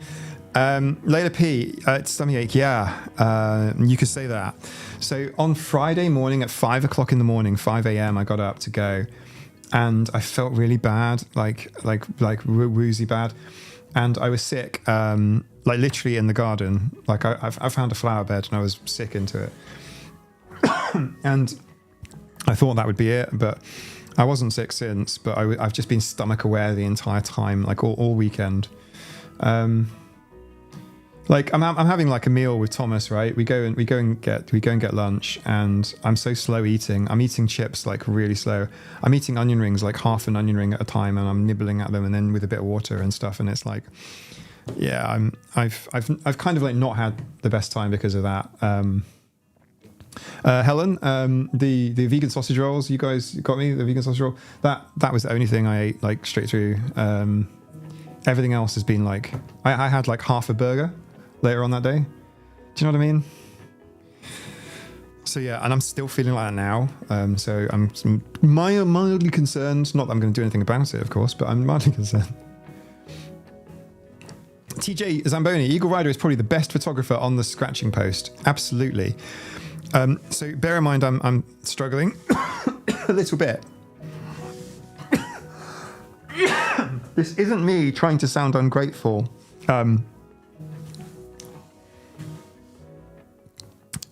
This isn't me trying to sound ungrateful, is what I mean. Like food poisoning viral. Possible. I don't know.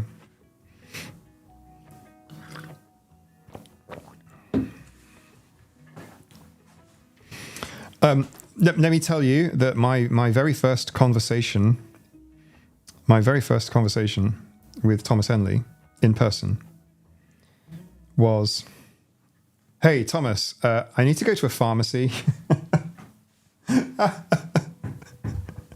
Those are the first words out of my mouth. "Hey Thomas, I need to go to a pharmacy." Luckily, they had stuff for me, so I'm grateful for that. But it's a bit unconventional, I think you'll all agree.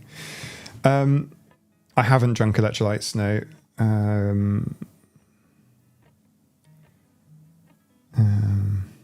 So, if you guys wanted to send anything,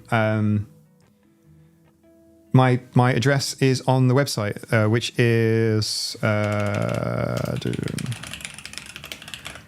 on there. Contact details, etc., on here. Sorry. Yeah, very blended geode. Very blended smoothies is something that I've been kind of leaning on, like so much. Joshua, most autism coded greeting.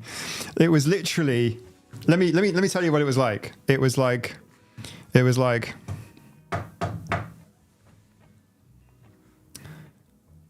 I need to go to a pharmacy. It's like he knew anyway because we've been texting. So no, that was just the first in-person conversation, and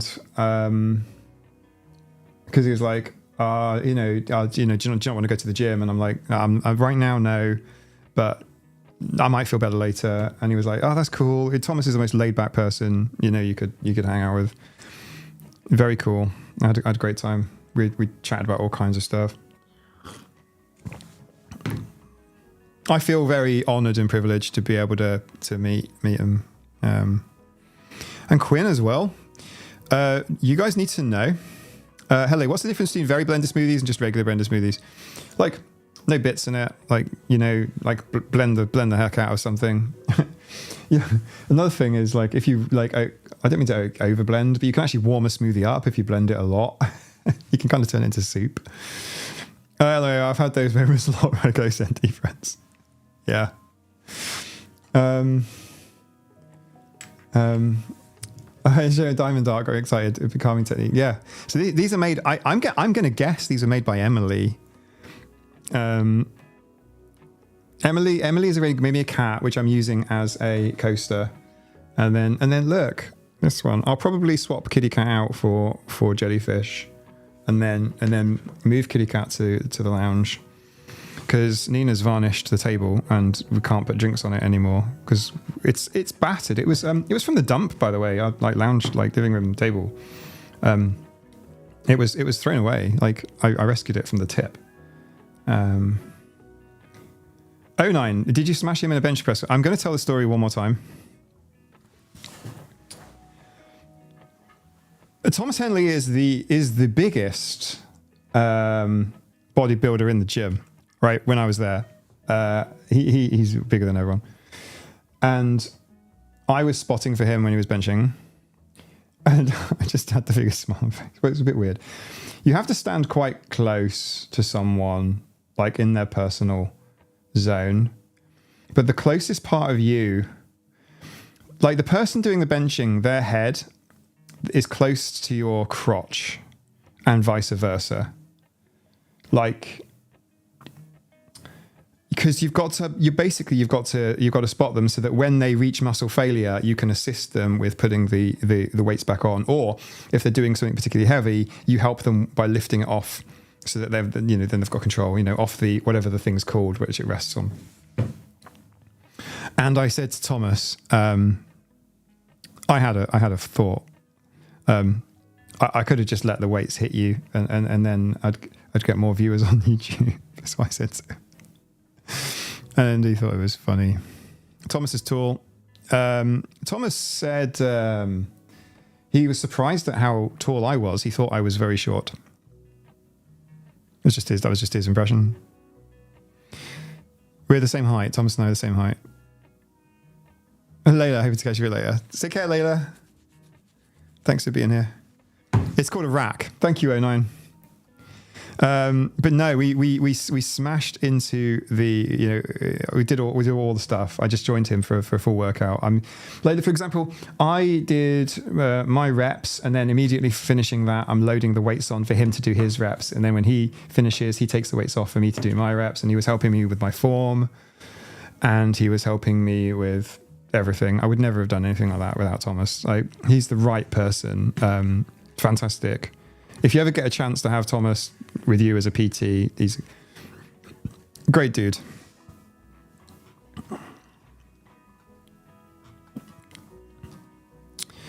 Neurodivergent also recommends Jen. Yeah, Neurodivergent or Jen is also cool. You definitely check Jen out.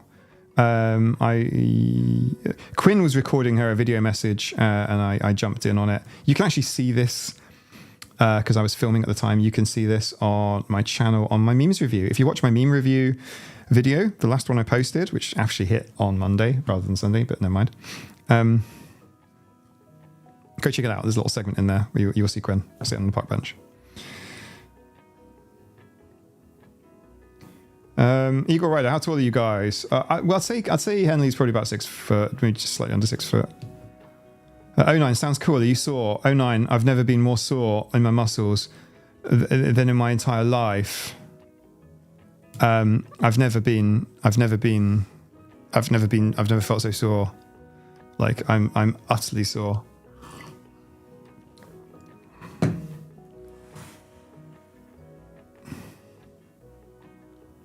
Hello, my impression was that Thomas was very tall, almost 2 meters. Geo, Autistic AF, may I promote another YouTube channel? You may. If you think it will be useful for the people here, like the line on spam is, and I appreciate you asking, by the way. That's very thoughtful of you. If you think it will be useful for the other autistic cats, then do it. That's your metric. If it's commercially spammy, don't tend to find that very much. Don't post a link. Just mention the channel name. Just post the channel name because links get deleted. It's just an automatic thing. Links go. Is the urge to do bunny ears to anyone having their picture taken an ND thing? Well,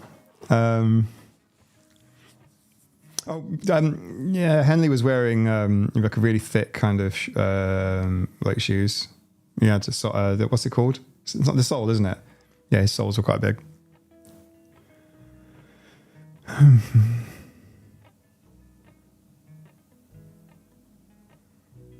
Ellie, I'm 176 centimeters tall. Hello, Ellie.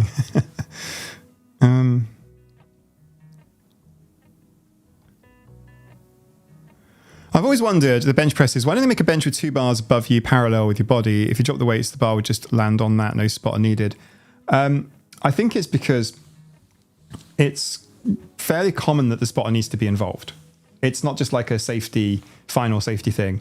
Like the spotter has to do the lift off sometimes. When the weights are really heavy, the spotter will start by lifting, which is actually easier.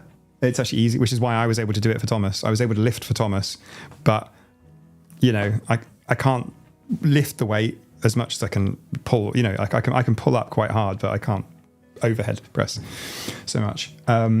So yeah, like I said, that's how I was able to lift Thomas's weights, but I couldn't. No way in hell could I press them. Like not even slightly. But I could spot for him still safely. So you have to do the lift off, and then the other thing is, it's really common that someone would exert themselves to failure. Like that's quite common, and sometimes it's desired. Like people want to do that, and then the spotter has to get involved. If it were just 2 bars crossed, then it would clatter a lot. There'd be lots of clanging and clattering. I reckon that's my thoughts. Let me know. My son has a cage. He puts his bench under it that will catch the bar if he has no spotter. Oh, that's a good plan. That's good.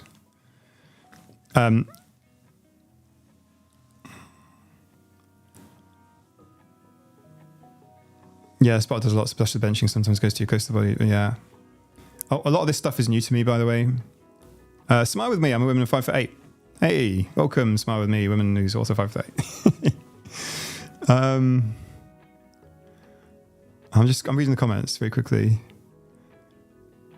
Ellie, I can do some transformations because I know that 5'11" is basically 181 centimeters, more or less, or 181.5, because that's me.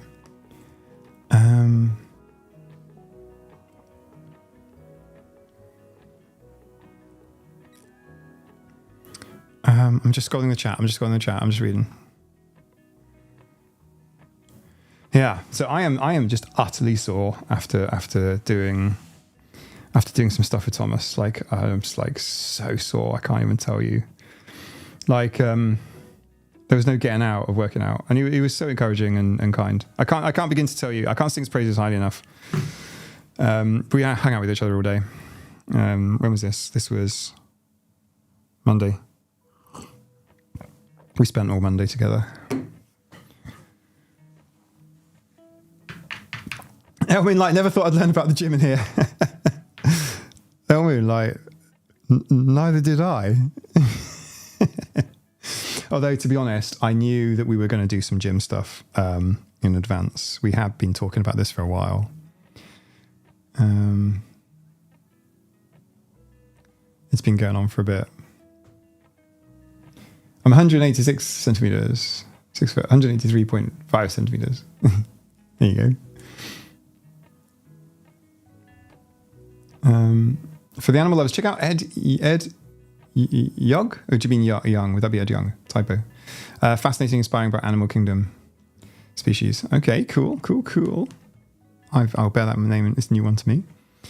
A Monday you will never forget, says Helen. Yeah. Do you know what? I've been sleeping all morning. Like I got in at 6 a.m. back on the island. The boat left at 2 a.m.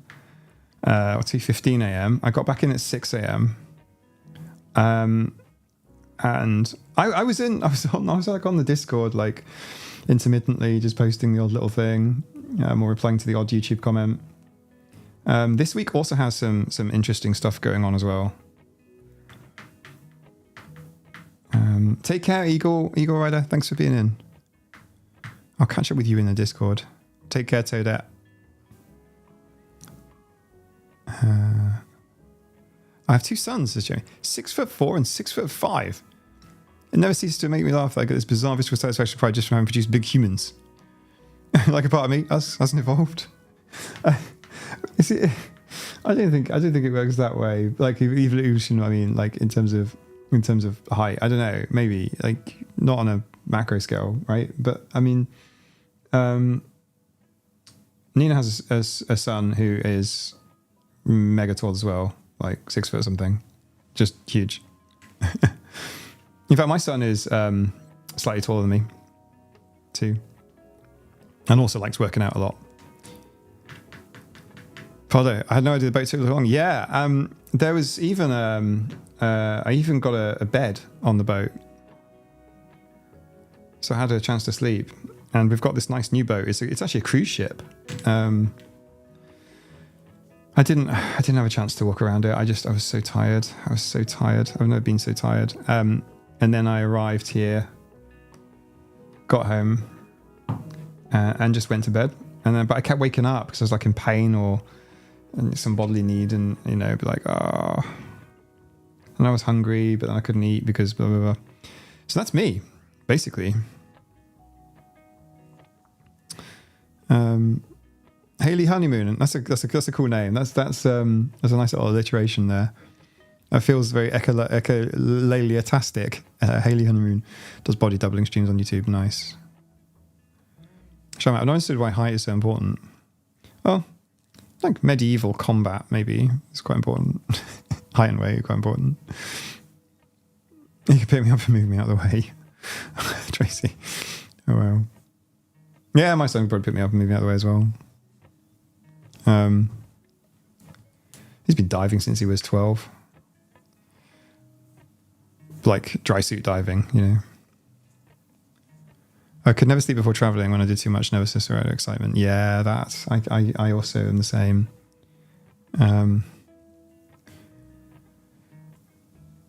You must hydrate lots. Sorry, what have I done?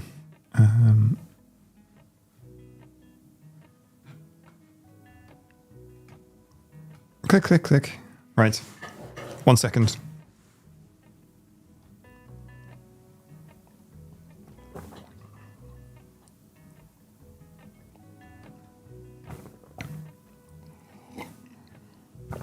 Malhouse. Oh, you keep dropping inside bombs, mate. Going to write that down. Think about it later. Which one? The one about dropping like weights on Thomas Henley so I can get more views. That one. Assassinating YouTubers. Like, could it be that? I don't know what insight there was. I'm going to be astronomizing tonight. Hopefully this time I won't be interrupted by a landlord's grandson thinking I'm a bird.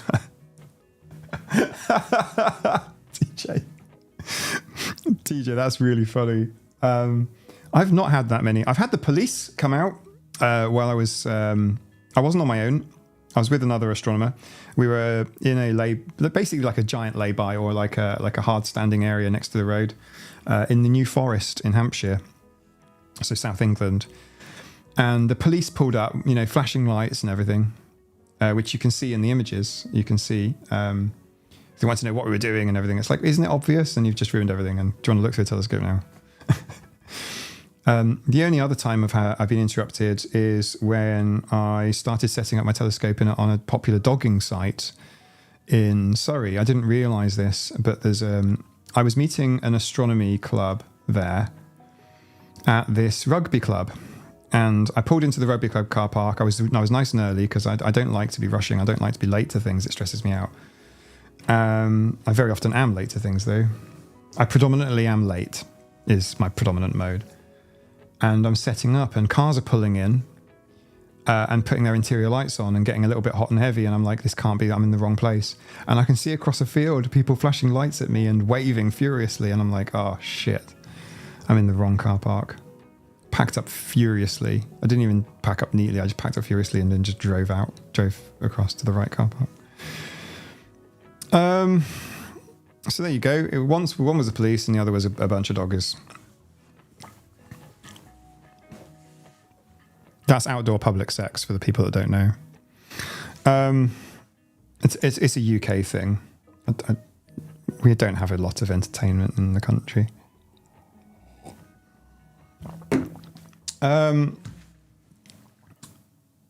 But you know, I didn't consent. I was hoping, I was trying to set up. I thought that's what we were doing. There you go. My only 2 times I've had a problem. It's always been pleasant otherwise. There was one time when somebody let out some farmers' sheep. That was a bit of a nightmare. They were an ancient breed of sheep as well. They ended up actually reproducing and creating this weird hybrid sheep. That all happened on an astronomy night, but that wasn't really my problem, sort of thing. That wasn't like me. So,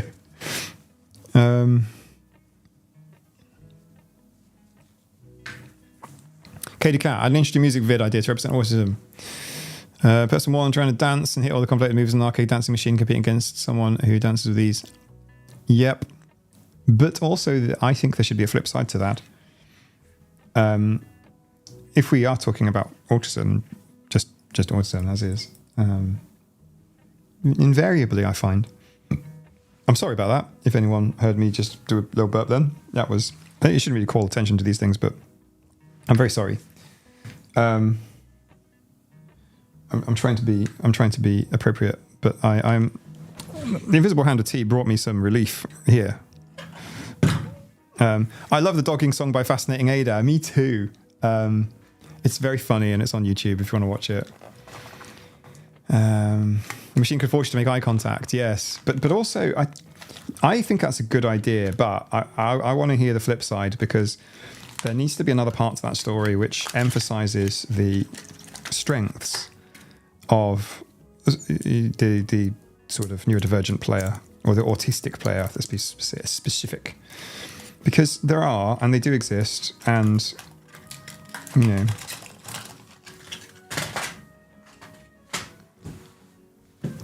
I also want to kind of talk to you, some of you, about something. But I'm not sure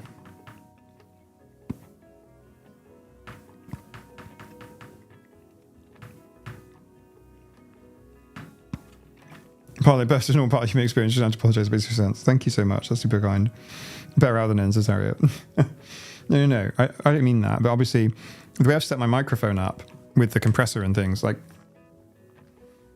I've kind of taken a lot of time to get the sound working as well as I feel like I can. And part of that is that when I speak quietly, you can still hear me really well. And then when I speak quite loudly, you can also hear me, and, you know, at more of like a level.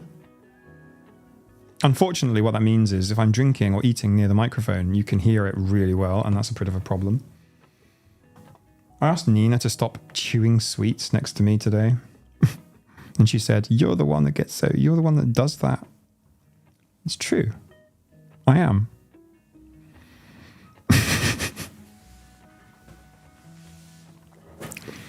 She tells me to stop smatting, which is a Norwegian term for like loud eating. Chewing noises.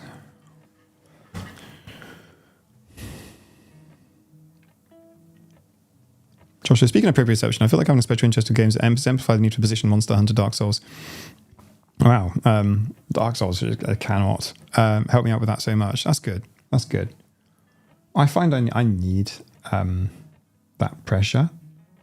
I find it helps me. It grounds me. I do find that.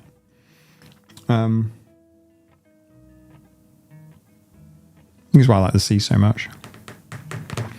We're an Autistic AF podcast. Currently none. Perhaps there could be one. As I put in more time. Max is a professional smatter then. I hate loud chewing. It's like I see dead people while I see buttons. Yeah, it's not a good sound. Exactly. But the thing is, I am the noisy person that I hate. So, well, I'm not saying that I hate, but like, Katie, I'm not sure joke about that. I think it needs more time baking in the oven. You're going to really joking on the project as it is. If you have any suggestions, let me know. Totally.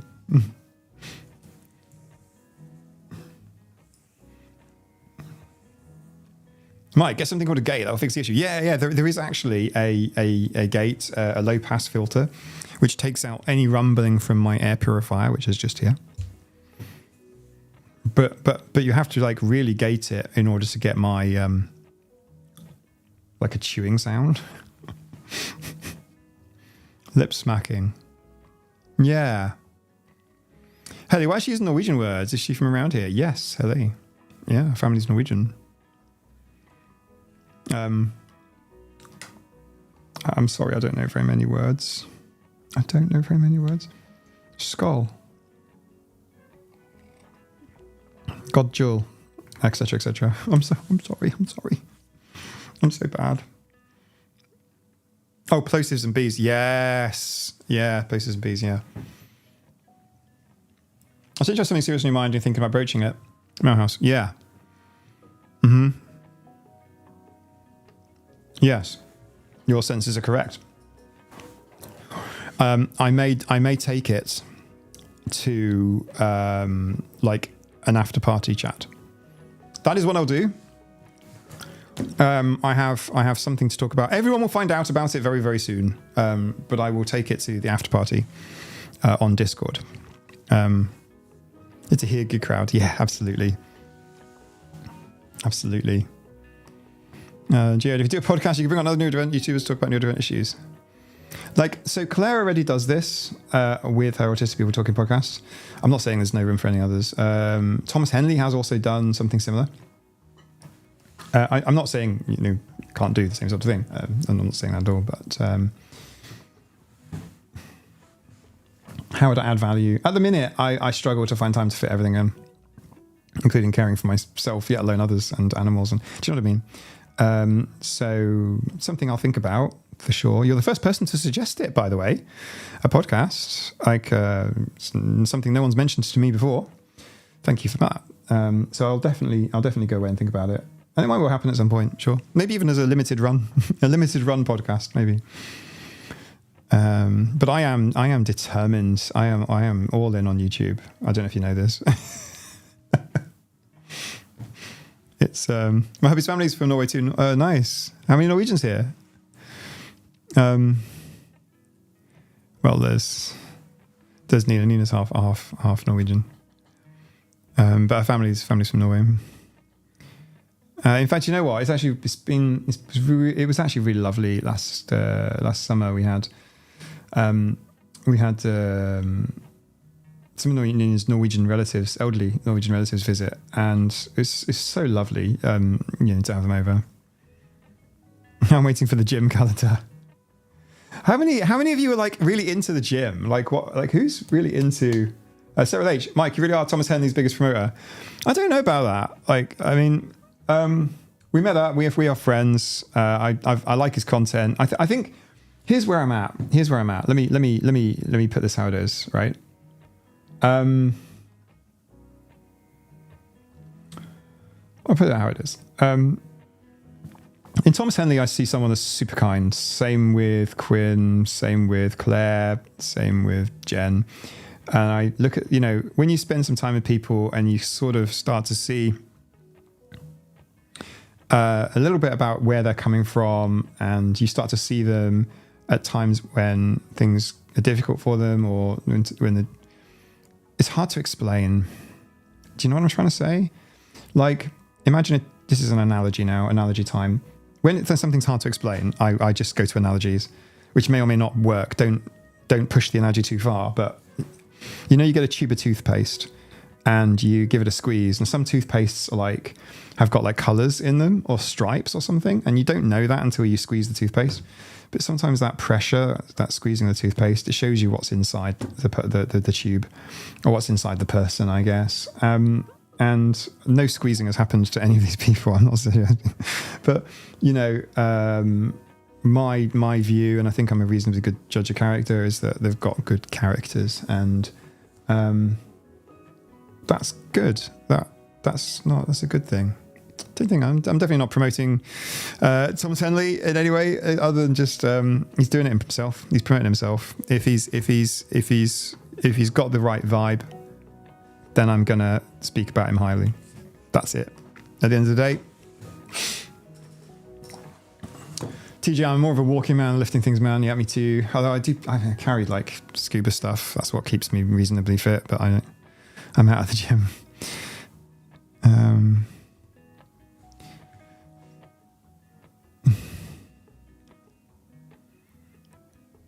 Best sometimes. I feel like I should really put a bit more effort in with Norwegian. I learned some of the basics around like birthdays and Christmas and stuff,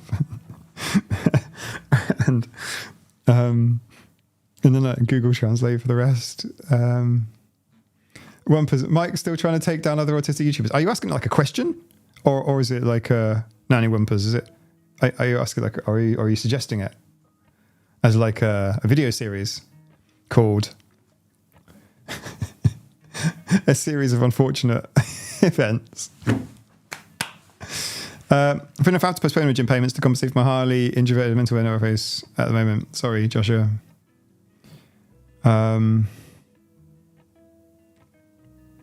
prefer to exercise by going hiking in the woods. Yeah, me too. I prefer to exercise by just being out in nature.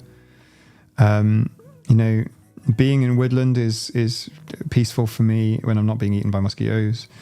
Being in the sea is mostly very peaceful, unless, currents or jellyfish, or, you know what I'm saying. It's mostly peaceful. Jared,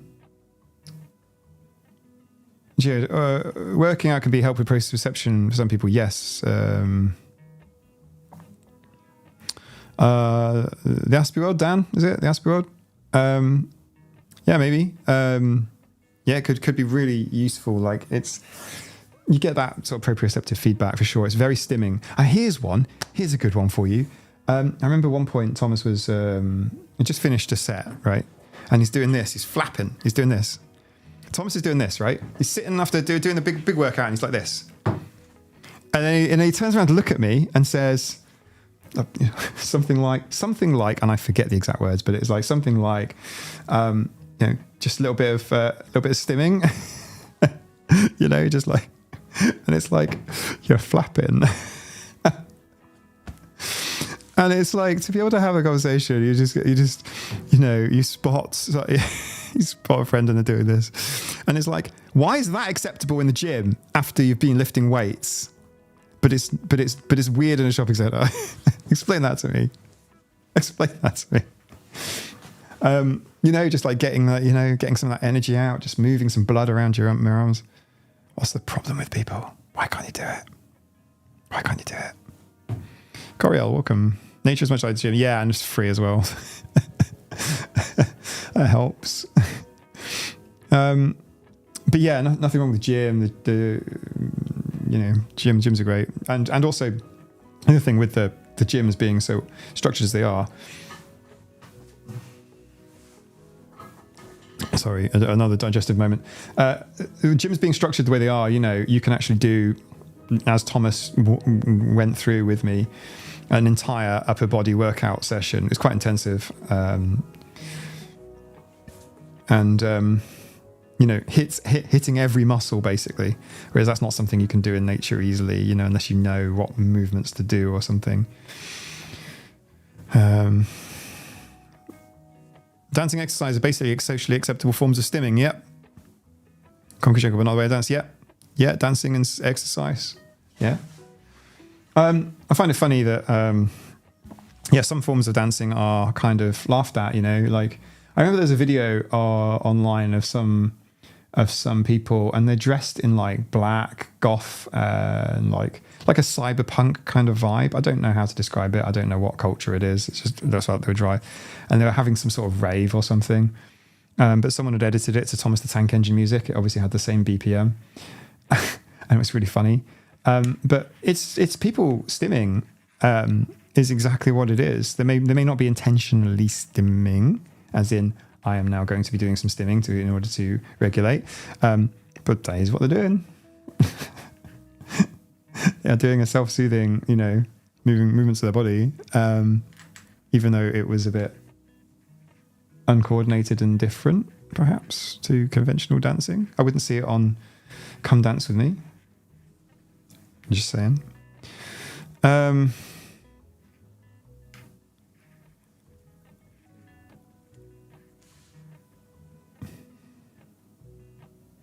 like taking walks and hikes in nature. It helps me get out my overactive head. Yeah, me too.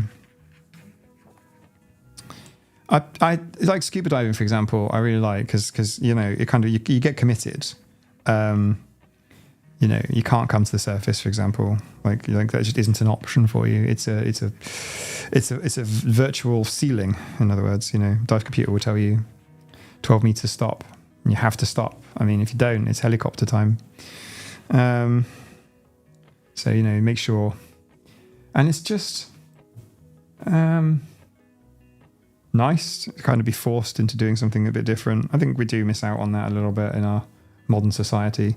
None of us really ever in a situation, where we have to do something because it's, essential.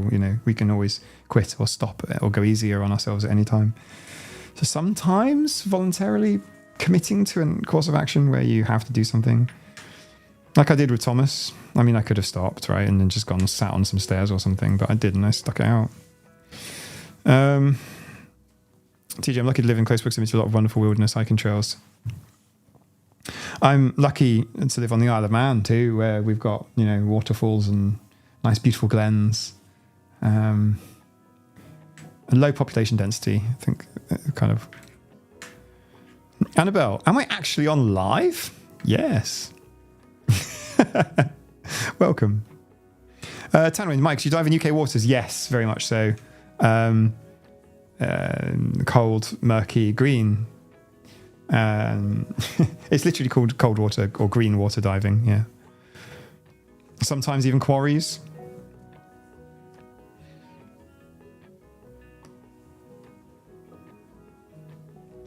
I like to go for miles in the country with a camera on my birthday or bank holiday like last week. I'd love a local glen. Yeah, like literally like fairy glen type things.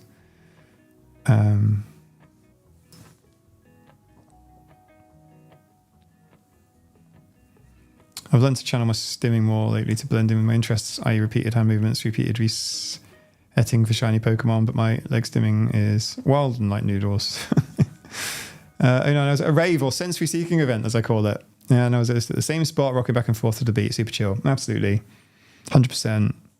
I mean, raves, music concerts, they provide other needs as well. Like sometimes the songs are really great, especially for bands or groups we really want to see. I really want to go and see Kings of Leon one day. I'd love to see a Taylor Swift concert too, but too many people, too popular. You know what I'm saying? In fact, you know what? One of my favourite ever concerts was Feeder, the rock band. They played on the Isle of Man, and essentially no one went. I think there were like 500 people. Like I'm being generous. I'm being generous. And I had all of the space to myself. Like I had so much space, and it was wonderful. I've got video, and it was just wonderful. Such a wonderful experience. I loved that group. I loved all of the songs, and I was just vibing out to it. And I was spinning and like weirdo dancing, and people didn't even know. People didn't give a shit, and it's great. I loved it every second of it. And it wasn't a big mosh pit. I saw Kings of Leon twice. Hey DJ, amazing.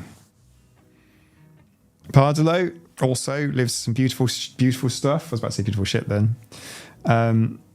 Means the same thing.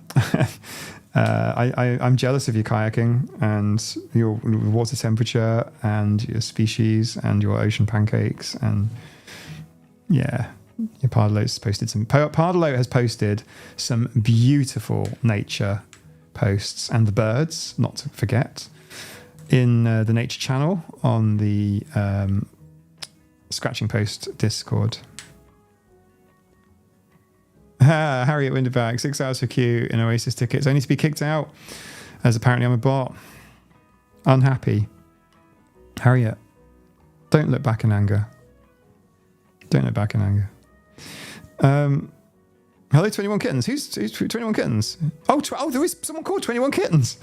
Oh, I'm seeing people saying hello, 21 Kittens, and I'm like, oh, that's just a phrase. That's just. Feeder, yes, a blast from the past, yes, yeah. And I bought a T-shirt from there. One of the band members has a cat that looks just like Emma, and there was a big Emma face on a T-shirt. I loved it. Tai Chi could also be an option for stimming too. Totally, 100%. What is Tai Chi if not stimming? Dale Blues, nice. My favorite one is Pyro, but I Kings of Leon I really like because every other artist, when I put on an album and listen to it, it takes you through, because they're trying to construct this kind of like, they construct an album very carefully, and I feel like Kings of Leon, basically, it's just one song. The entire albums, Kings of Leon albums, even across albums, it's all just very similar music, and I just chill out to it. Kings of Leon. Anyway, I forgot to mention 21 Kittens. Hello, welcome. Whizzed down an outdoor Metallica concert a few years ago, and loads of people left, loads of room to be bonkers. It was great. I love that. I had the option to go to a Metallica concert in Reading a very long time ago, and never went. It's just like I just was very scared of people. I'd go now, but I wouldn't. I didn't go then.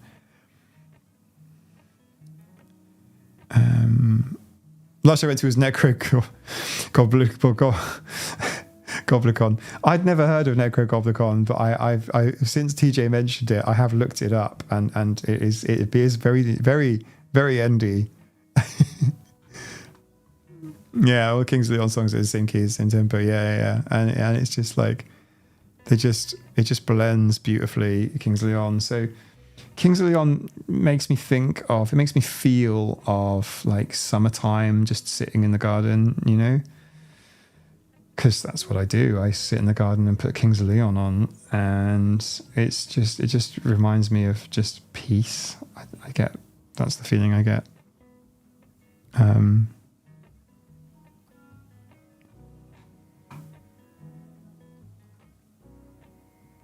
Has anyone tried Orbeez? They look amazing to dig the hands in and sort by colour. No, I've never tried Orbeez. I'd love to. Anyone else?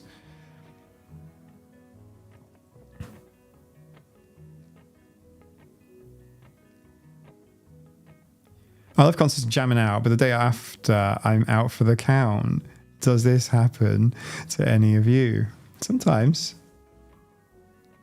The last concert I went to see was, I think it was Top Loader. That was again on the Isle of Man. Also, Belinda Carlisle last year. Belinda Carlisle. That was with Nina, and that was amazing. I went to see Top Loader with my son and Nina. Top Loader was great. Dancing in the Moonlight, etc. Top Loader was, yeah, they were really good. I bought Orbeez for the kids. They're fab, nice.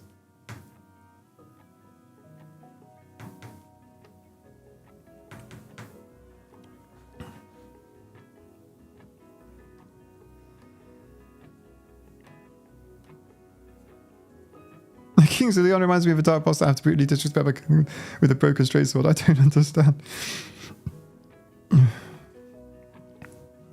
21 Kittens. What's good fun? The fact that we get to see my guy's loaded bonus. 21 Kittens. Who I want to say hello. Okay, so I say hello to every new people. 21 Kittens. I haven't seen you on the stream before. Am I missing something? Because people seem to know you.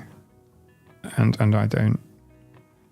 I love your username, by the way, and welcome for watching a live for the first time.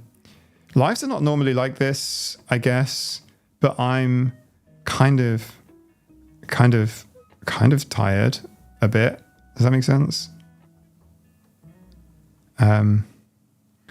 I want to. We will be going into an after party after this. There's something that I need to talk to some of you about. I'm actually going to get your advice on something.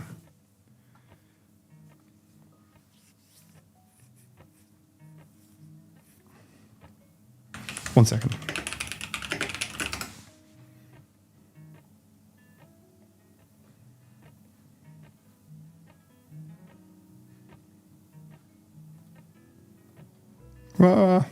Buttons.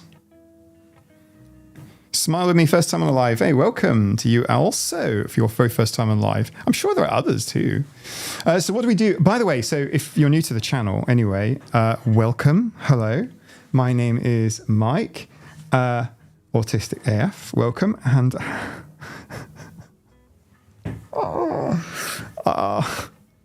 I shouldn't move my body very much. I'm in so much pain. I'm literally on cocodamol, maximum dose, really, and it feels like it's barely hitting it. I was working out with Sir Thomas Henley of bodybuilding YouTube fame yesterday, and we walked for hours and hours. And it was nice.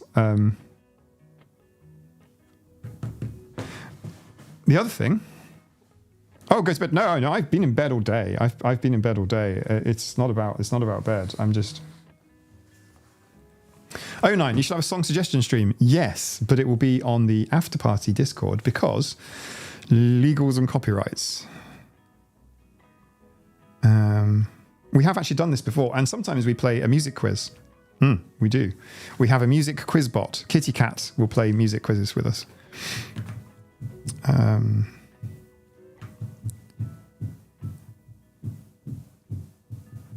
think I might be in another. What have I missed?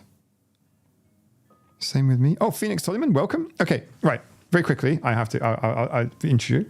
Hello, my name is Mike, Autistic AF. I'm not going to shake your hand because I can't reach because I'm freaking sore. And I'm not amping this up. I have never felt. I can't remember the last time that the top half of my body has been in this much pain. I am extremely sore. Only one of the exercises that we did actually hurt at the time. The others didn't. This is very delayed onset, and I'm incredibly. Bananas are great for after workout. Oh, thank you, Lolly. I bought some bananas today, and I have a couple in the car, so I will go and get one. Thank you. I'll do that. So I am incredibly in pain. You went to see Prodigy, Helen. Nice. Oh, quick bit of trivia, by the way. The lead guy, the fire starter from the Prodigy, actually rented Nina's mum's house once. He did.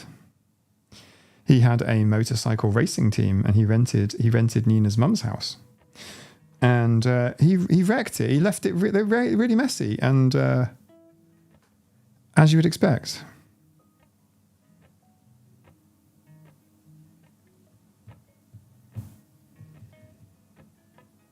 TJ, this is at the hotel. My husband worked out on a plane locally, so got free tickets since I was working there. That's amazing. And you and Pecula, you look new as well. A warm Epsom salt bath will fix you up, Mike. Thank you. I will do that. I don't know about Epsom salts. I don't think it's the same as magnesium salts, but I've got magnesium salts, so I'll try it. I get them for Nina. I know she likes them. Harry went back and did indoor skydiving once day after. Over must one you felt it was on fire. Yeah.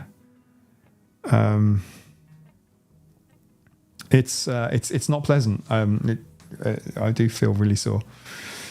Right.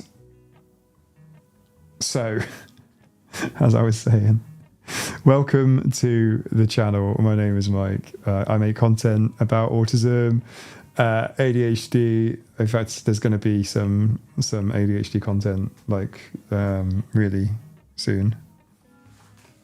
What's that? Oh, sorry. I just saw a blue bag on the window, so I didn't recognize it, and I really wanted to see it because it was distracting me. Like I said, ADHD. We do a Tea and Tales book club. We do giveaways. I can see some stuff I need to post to people up there.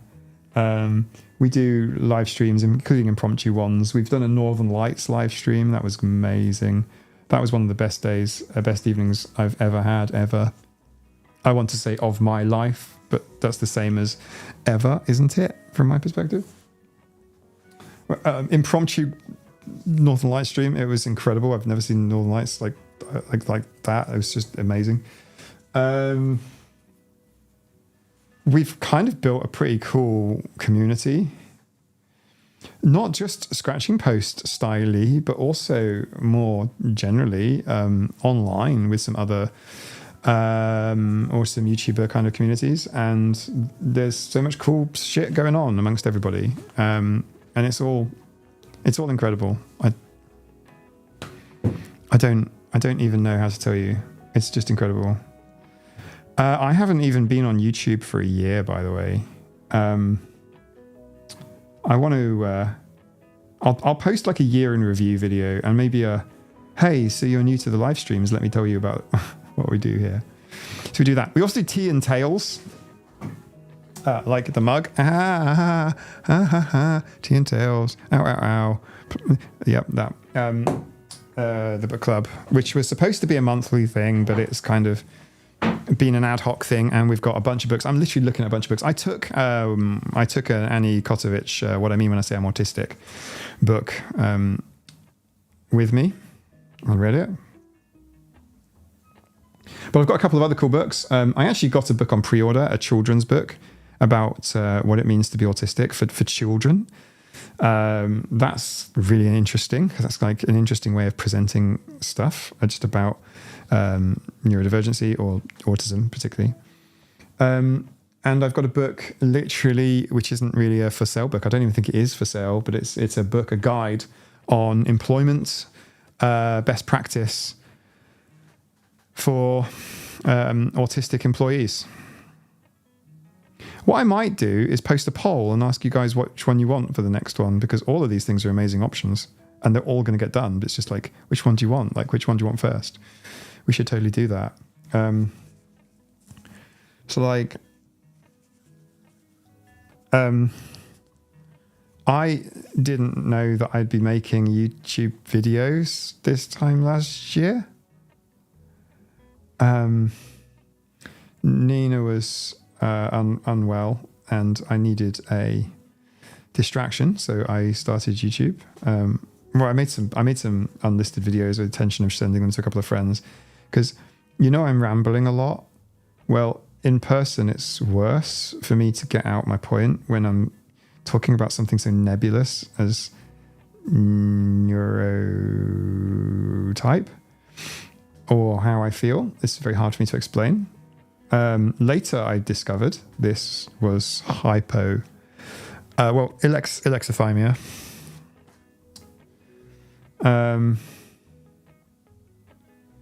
Yeah. So we're going to do all of those things. Then the kittens thing.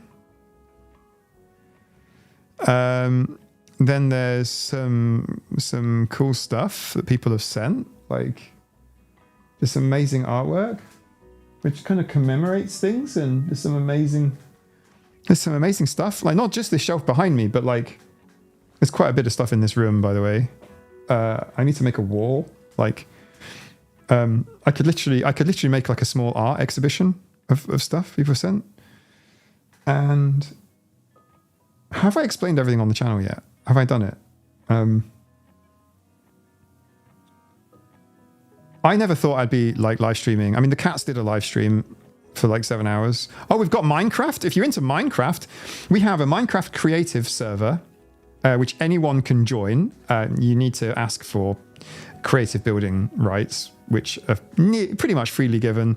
And it's a really well backed up world, and it's running on a decent server. And, thank you to patrons for helping me like pay for all of this stuff.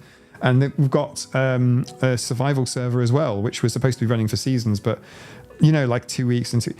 Has anyone got the dragon yet on the survival server? There's some incredible like redstone machinery on the on the survival server, and I've enjoyed playing on it, but I haven't been on it for 2 weeks.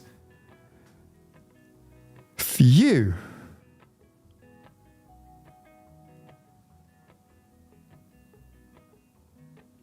Where do I go from here? I'm going to drink some squash. And then I'm going to chill. I'm just scrolling the chat. Oh, good night, Harriet. Sorry, I didn't see. I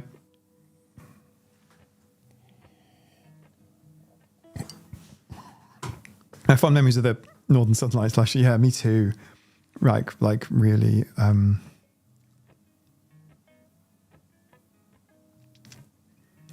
Oh, the lights one was your first live stream. It was the best thing. Pardalo. Magnesium sulfate. Oh, cool. So Epsom salts. So what I have is Epsom salts. Sweet. I'm just scrolling. I'm not even reading everything. I'm so sorry. Normally I do read the chat like really carefully, but I'm just scrolling. Mike, Maurice heard you talking and was watching you from his bed. So cute. Maurice. There's lots of pictures of the kittens on the Discord. Joanne, can I just show the shelf? Yeah, I can. If other live stream videos, I've done it. If there's anything specific you want me to show you, I will. I'm just feeling kind of sore. I'll happily pick something up and show you. There's a lot of stuff on the shelf and other things as well, like around the room. There's other stuff, even stuff that's not currently on the shelf. There's just tons of stuff. I killed the dragon a few weeks ago. General Lotta, well done. Should I respawn him? Should we? If anyone needs the dragon egg, just tell me and I'll log on. Okay. It's okay. I've been survived for years, never got the dragon, always got distracted. Yeah. It's okay, we're in real yapping hours. For sure. Lighted any Epsom on fire for years, really? Is that a thing? I've not been in survival in ages, the creative one. I've not been on Sin Survival. General, I got the dragon on survival when Alicia was on there. Oh, cool. So Alicia was on there too. Oh, nice. We can respawn the dragon. And well done, General. Well done. I wished I'd known. Like, you should tag me. I wanted to make it a competition. Like, I wanted originally to have like different teams, and we can all kind of like race to get the dragon, and like there'll be a prize. But I thought that'd be a really terrible idea in hindsight for people's mental health, because you know somebody's just going to like zero life it and just do nothing but just win, and just, you know what I mean, and it's bad for you. So we should definitely do it. You can spawn dragon with 4 end crystals using commands. Amazing. I was born in Epsom. What else have we got? Helle, how can you know if you're actually having issues knowing your own feelings? Helle, may I say very, very kindly, you come up with the best questions, because these are all questions that I've had. And I am endeavoring to provide some, I don't know, like answers is the right word. And not like the only solution to things online sort of thing, but like, I want to provide my view on the answers to these questions. And I found it really difficult to identify that feelings are an issue. And I said to my psychologist, I wish I could just take my brain out and I'll give you a USB cord to plug into, and you can download it, and then you can then tell me, what's the issue? Because I have one anecdotal experience. I have a n equals 1. It's just me. How do I compare my experience to someone else's experience? Do you see the same colors that I do? Is red for you the same as red for me? Do you see red as blue? Like, would we see colors the same? Do we interpret things the same? I didn't know about aphantasia until last year. I didn't realize that some people couldn't see they can visualize, and some people can visualize in incredible detail. And it's a linear 1D spectrum. So these are really good questions. And what might work for one is maybe would be different for somebody else.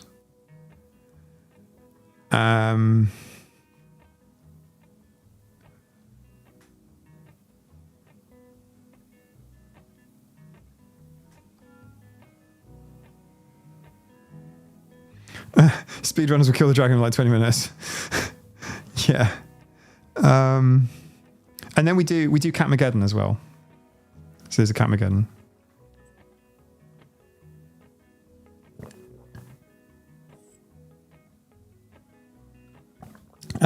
I've just seen this. Bear Fulmer, welcome, by the way. I like your profile picture. I really loved that last video talking about meltdowns versus tantrums, or the game I was talking about. Okay, cool. Last video, by the way, was memes. Like go check. The last video was yesterday, and it also gave you an update on what I've been doing over the weekend. I actually posted it during the weekend, so it doesn't have any Henley stuff on there. Yeah, meltdowns versus tantrums. And I've had some debate on it since. And I'm only human, and I made some mistakes. And what I found really interesting is that some people were far more interested in pointing out tiny mistakes in my enunciation or some logical errors in some of my statements. Some people were... Most criticism on that video was about your attitude stinks, and you shouldn't, if you want people to understand, autism, or the lived experience, then you mustn't talk like that. You mustn't be so cross because, people won't listen because you're so rude. That was a really common thread that I get. If I check my phone right now and open up YouTube notifications, there will be easily a dozen comments in that. Some variation of it. And I don't normally reply to them, but I did reply to a few just so other people could see my thoughts on it if people were so interested, because you can see my profile picture and if I've responded. If an account owner responds to a comment, you see their profile picture and then, so that other people can see that the YouTube or the account owner has responded. Anyway, I digress. Just saying yeah, sure. You shouldn't be emotional at all. You should have absolutely zero feelings about, harmful misinformation. And some people are it's not misinformation. He's not doing it intentionally. And it's no. Intentionally is disinformation. Intentional misleading stuff for, whatever gain or good of a goal. That's disinformation. I have not accused anyone of disinformation. Just misinformation, which I'm sure many of us have accidentally propagated misinformation. It's no one's fault, right? But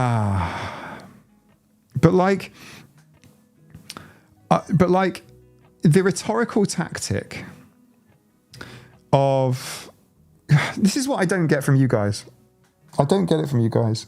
I find when I'm talking to you guys, I don't get people playing rhetorical games with me or with each other. I don't see it. I don't see you doing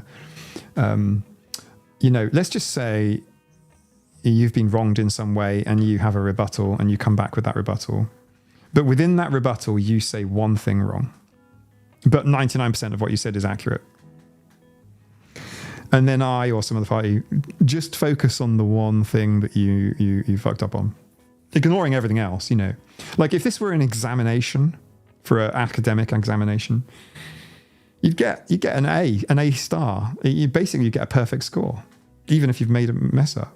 If it were a driving test and you had to restart your parallel park because you fluffed it, you'd still pass. You'd get a little sheet of paper and they'd point out that you fluffed it once, and you tried again and it worked. Fine, you passed. It's real life, man. You don't need to focus on that one thing. But that, by the way, is a rhetorical tactic. It's a manipulative tactic. It's a rhetorical tactic. And this is my hot take. This is where I say something that goes from non-controversial to controversial, which is that I believe that it seems to be that it's a neurotypical trait. If I were othering neurotypicals and I were writing a diagnostic manual for them, a diagnostic manual of neurotypical disorders, it would be, when presented with an argument that is otherwise watertight, but there are some errors, do they just focus on those errors, but with ignoring the whole fucking point? If the answer is yes, then, So, you know, are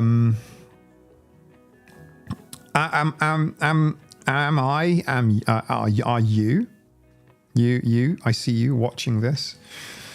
Are you entitled to be cross in your response? Witty even, scathing perhaps, sarcastic, absolutely. Do you have the right to do that? No, I do appreciate, yeah, that normally bland is better. That when you're in court and you're arguing your point, you bland it. Oh man, you want to write pages and pages, but you don't. You take all that shit out and you just write bland. Bland is strong. Strong is powerful. This is YouTube. I'm not making an academic case. I'm going, hey, you. Come on, I expect better. There's more I want to talk about, but it goes off. It goes into the after party. It doesn't go onto YouTube. I'm just reading the comments quietly.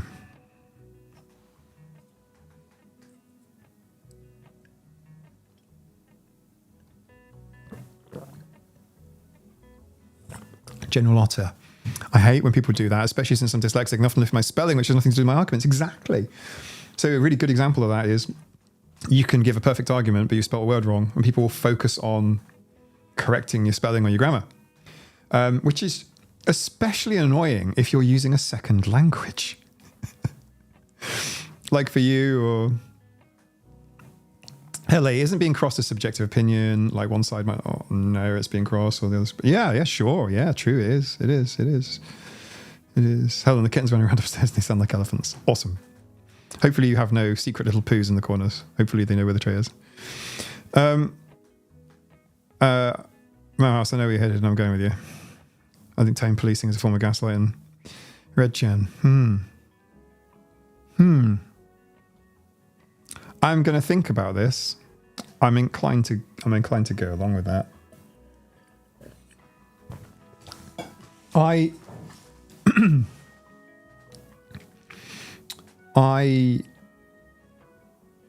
would prefer it if anyone correcting me did so in a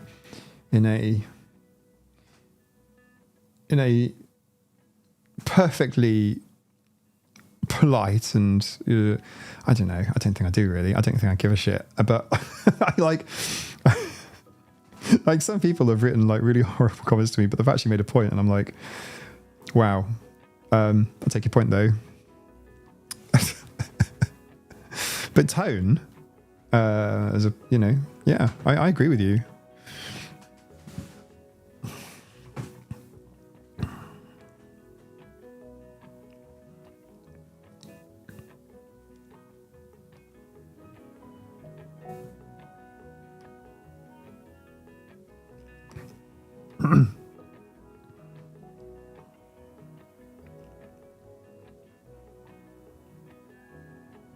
I'm reading.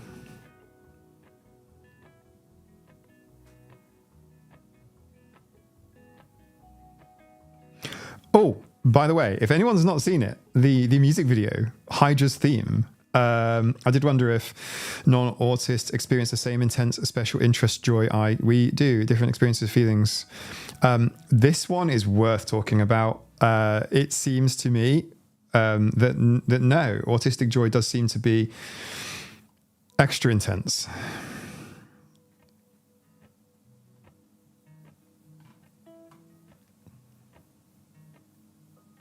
I am still listening, by the way.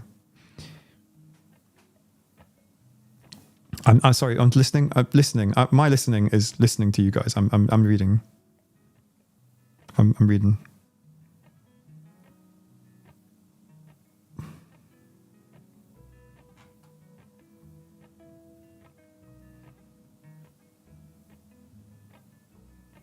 Fred Jen, I must just well, I'm getting zoomies. The idea that playing tricks instead of seeking argument being an ND trait is, I think, likely sound needing further explanation. At House, yeah. This is... I'm not... Look, I made a video called Can Autistic People Be Assholes? And, you know, paraphrasing, yes. And, you know, to say, you know, one side is all good and one side is all bad is purely a infantile storytelling trope, you know. It's grey areas, but, you know, I think it probably is worth... there's another level, like,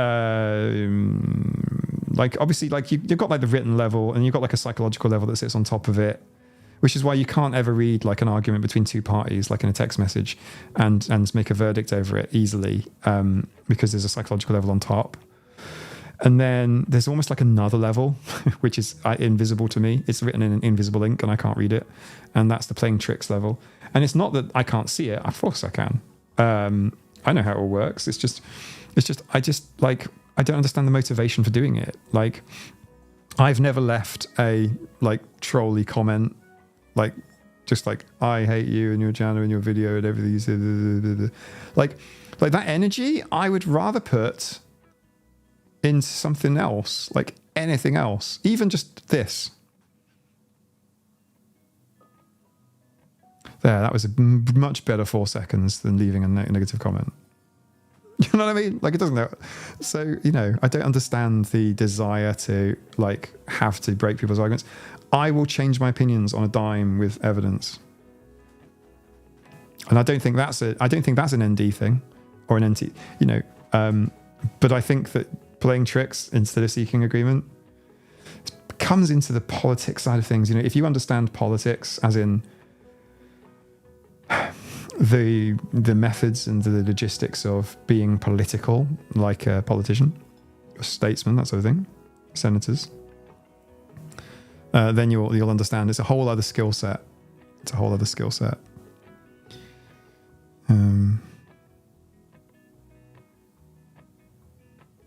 Take care, Sue. Take care, Padlo. Take care.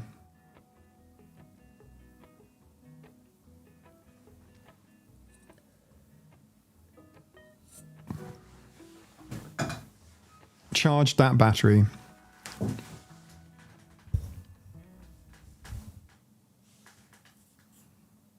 Red Jen says, when I was out shopping with a friend, I saw a 2-litre of RC Cola. I was bouncing on my heels because I have a good childhood memory attached to it. She told me later that my joy made her happy. Nice. I find the same too. I get the same joy out of other people. I find other people find my lesser masked joy. I don't know if that's the right term. Also makes other people happy. But I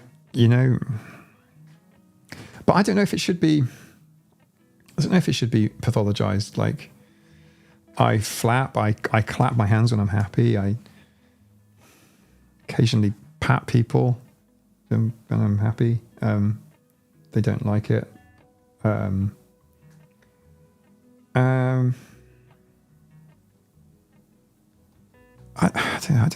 don't think these things should be in any way pathologized. I think we should see it as part of a natural part of the human experience. I wouldn't even say autism. It's just part of...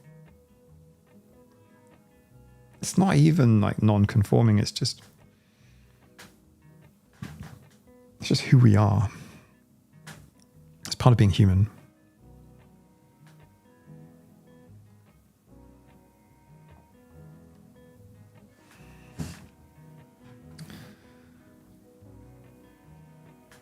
Hello.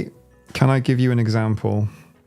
So just before doing this stream, I opened Facebook for the first time in weeks. The first thing I saw was an inaccurate, misleading news story about renewable energy. And I immediately went into correcting mode. And I started posting corrections. And I'm like, your headline is wrong. Like, you're saying megawatt hour instead of kilowatt hour. And your implication is that we shouldn't have renewable energy and blah, blah, blah, blah. And I post this correction. And then I send a message to the news people. It's a small little local news rag. And they then said they're going to delete the article. They're actually just going to delete it. And then I felt like a fool. I felt like an idiot. And I went and deleted my comment. They're actually deleting the article, but I also deleted my comment. It doesn't exist. It's not on the internet. You can't find it. It's gone. And then I logged out of Facebook again. I find that Facebook will find me stuff that I disagree with, that I feel this rampant need to correct. And it's not a political thing, really. It's just, that's just wrong report. It's just wrong, and I just have to correct it. And I appreciate that that's a need, but it just drains my energy so much. And that was today. That was just before this stream. That was a few hours ago. So, Hele, I can't explain myself or explain things without people around me saying I always need to be correct, or I don't own the facts. Facts is facts. It frustrates me so much. Yes, I completely understand. And I think the burden is on you and me and us to understand a couple of things, which is that we may not be in possession of all of the facts. There may be additional things, unknown unknowns, as we like to say, in human factors. The other thing is, it could also be that we don't want to be exposed to our quote unquote triggers. I always thought the term triggers and triggering was like, I am actually left wing, really. I mean, I've got little bits from over the spectrum, but socially I'm very left wing. And I always thought like, the word triggering is like, it's a left thing. It's like, it triggers this, triggers that. But actually, it's true. Facebook and other social media will try and trigger me into responding and staying on their platform so that they can show me ads and they can make money. That's how it works. That's how it works with you as well. So if you're around people that are constantly saying bullshit or are wrong about stuff, Hele, and it's like winding you up, that's not good for you, is it? Is it? I don't know. I mean, chat, are we right? I don't know. I just... try not to get wound up. I do struggle with it. I'm learning now to be content with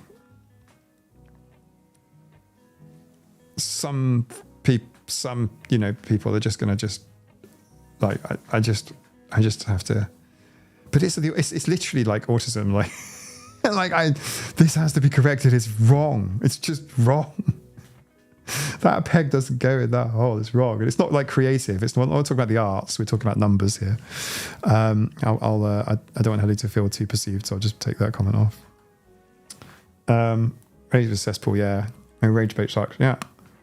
Well, the algorithms show you the opposite thing. I'll give you an example of Twitter. I'm not going to get political, please. I do not want to trigger anyone in this regard either. But when Twitter became X, and some of its code base wasn't open sourced per se, but it was posted online. It was paste binned. You could see how Twitter worked, and Twitter does, and this is true for other social media as well. If you interact with something, they show you more of it. And basically, if you saw some really horrible, hateful opinion and you go and stand up and say, no, it's not like that, you will see more hateful opinions. I think that's so unhealthy.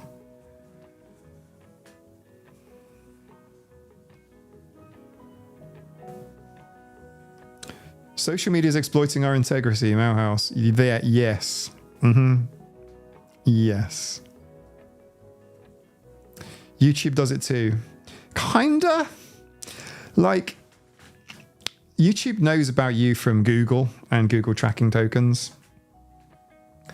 So if you were, for example, Googling like autism stuff, like completely separately, on the same Google account or maybe the same IP address,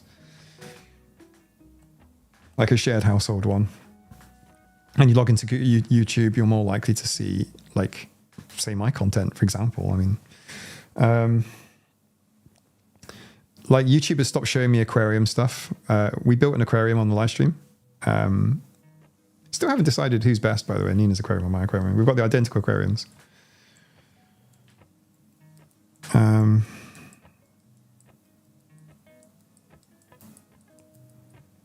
Yeah.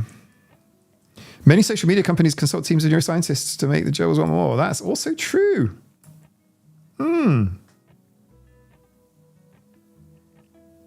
Doug, I left X in the year and moved to Mastodon Blue Sky. Neither are quite at critical mass yet, though. I've looked at Mastodon. I don't have a Mastodon account. I haven't used Threads. I'm on Threads, by the way. If you want to see me on Threads, Autistic After 40 on Threads. I don't use it much. YouTube seems to diagnose autism more accurately than some professionals. I mean, professionals use it too, by the way. There are professionals in our community, in fact.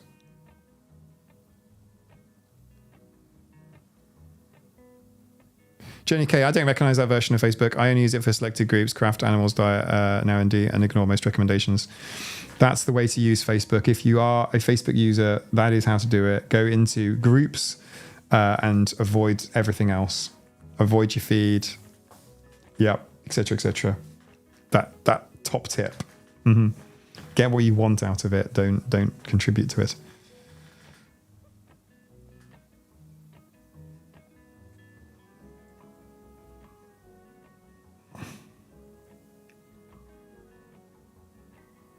Another thing's quite interesting. I noticed this on all YouTube's accounts, from both being an audience and also from content production, is that YouTube will actually, even if you're subscribed, by the way, even if you click the notification bell, actually, even if you do, even if you stim the notification bell, YouTube, if you stop interacting, YouTube will stop showing you those accounts. You know, there are even people that I follow on YouTube that I've lost track with because I've just maybe not clicked a thumbnail for X day, X weeks or whatever, and then YouTube takes moving it away. YouTube curates everything. Ironically, from an individual macro level, you don't actually have to subscribe to an account. Just the fact, there was one person that commented something like, "I don't want to hear anything more from you again," sort of thing. You know, I'm not subscribed and I don't want to hear anything more from you again. And it's like, well, you've just commented on one of my videos. YouTube's going to show you my content more. I mean, you can explicitly say don't recommend this channel, but like, you know, just if you YouTube is all about curation. Everything is now. I miss old YouTube. I used to have some fantastic YouTube channels I used to follow, and you had a subscriptions feed, and that was it. In fact, old YouTube, when you finished watching your subscriptions feed, that was it. You could scroll your subscriptions feed, and it would end. Think about that for a second. In fact, early Twitter was the same. You could scroll your tweet feed, and once you'd finished reading all the tweets from the people that you were keeping in contact with, because it was a micro-blogging platform. Let's not forget that. So you write your little micro-blogs. You reach the end, and literally you can't scroll anymore. And then obviously this whole concept of infinite scroll came along. I'm not sure which tech company was that. It might have been Facebook, infinite scroll. And here we have it, doom scrolling. Wowzers.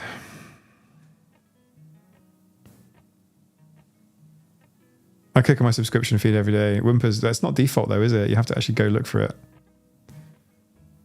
I heard earlier today YouTube can unsubscribe you. Yeah, YouTube does.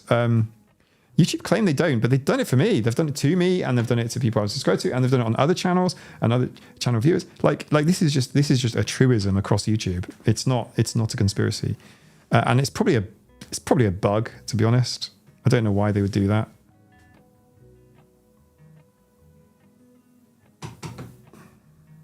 Here's a good one for you. Here's a good one. So my friend Claire, Woodshed Theory, uploads videos about 3 times a week. Now, I watch sometimes, most of the time actually, I watch her porch coffee video on Monday. I didn't watch it yesterday because I was traveling. So that's one video. I don't know what other videos she posts.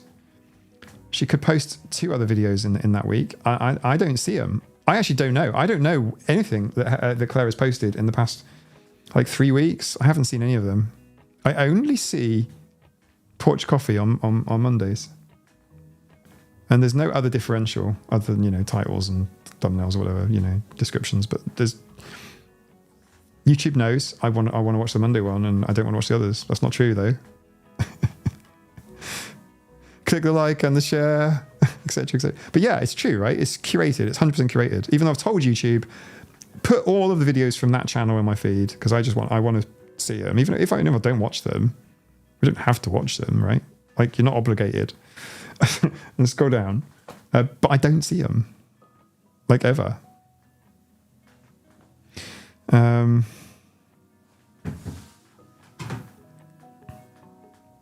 I don't even see the yarn hauls, eh?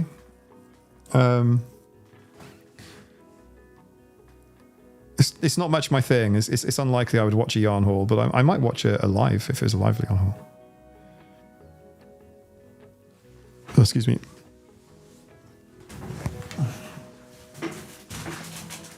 Sarah the H, there is a plugin you can download for Google Chrome that shows you a dislike bar, but it's based on crowdsourcing information. It's not exactly accurate. Red Gen OSUI PepsiCo.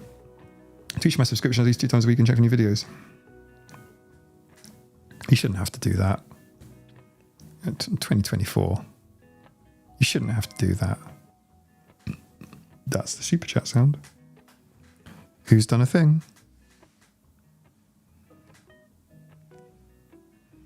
Oh, damn it. You really didn't have to do that.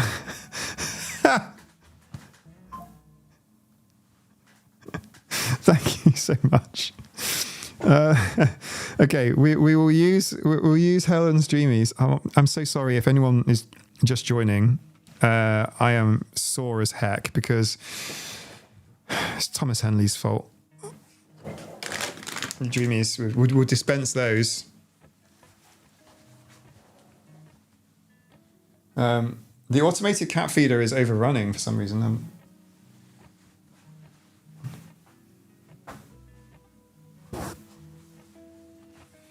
Voila. Voila. It's an Emma with cool glasses.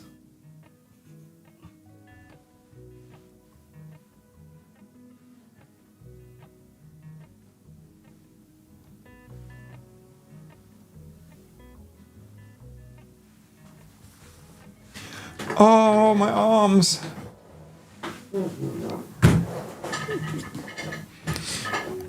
That noise, by the way, is my chair. It's not a fart or anything. It just creaks. I get FOMO on channels. Thank you so much. Thank you so much, Tama. Tamwen. The Emma hoodie.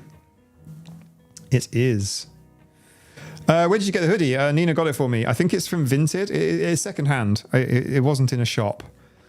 It wasn't in a shop. It's from the Cat and Rose Colour Glasses. Yeah, a Meowshin Emma hoodie. I like these. I play with hoodie drawstrings a lot.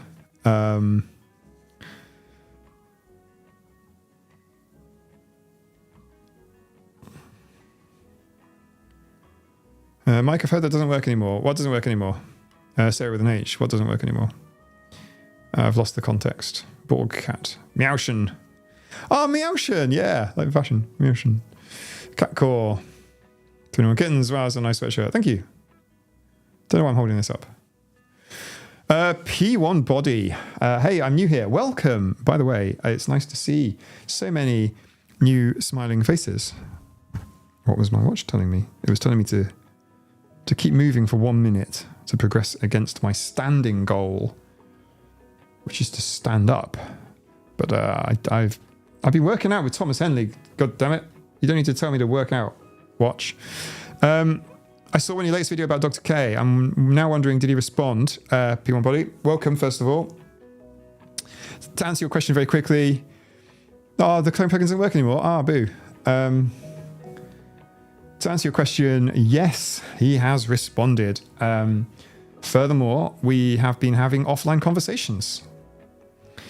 More information in my after party stream, which there will be one. I will talk to you in the after party stream.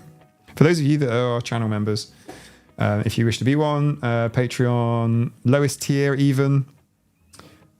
Just trying to make it as accessible as possible, and then the middle tier gets you extra videos, and the top tier gets you everything. We're talking run-ons, bloopers, all the extra stuff.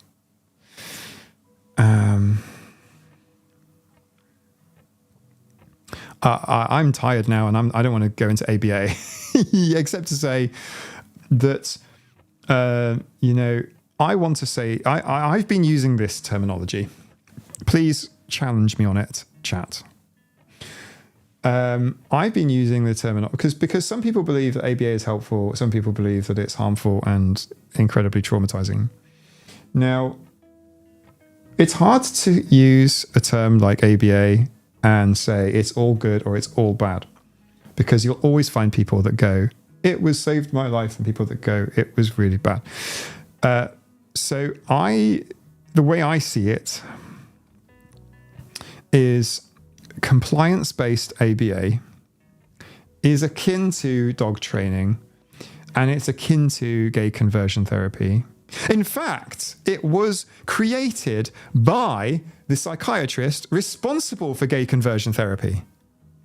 I don't know why I did the tapping. Yeah, fancy that, hey? I mean, do you know what it feels like? It feels like pulling off the hood. It feels like pulling off the hood of the, what's it called? Scooby-Doo? Scooby-Doo. They pull off the hood and it's you all along, ABA, and they pull off the hood. And who's underneath the hood? The guy invented gay conversion therapy. Why am I not fucking surprised? Is it all bad? Well, Hitler was a vegetarian and he loved dogs. I don't mean to go straight to nasty comparisons. I'm just... That's how to get demonetized. Invoke Hitler to support your argument. But basically, compliance-based ABA, nothing good to be said about that. And on the other side of things, right? So we're seeing behind the curtain, the Wizard of Oz is a feeble man. Sarah H? Yes, that's what we're seeing. But should autistic children be taught explicit social skills in addition to what neurotypical children on a neurotypical developmental trajectory be taught? I think there's an argument to say yeah. I think some stuff is not so clear. I don't think it's contentious to say that we can struggle in certain areas, and a bit of extra support would be quite useful. Even like masking has its utility.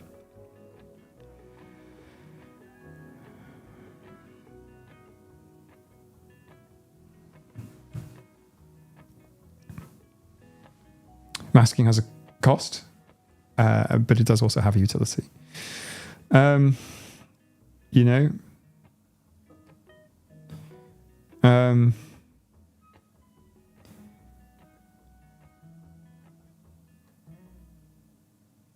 You have to sometimes. You have to protect yourself.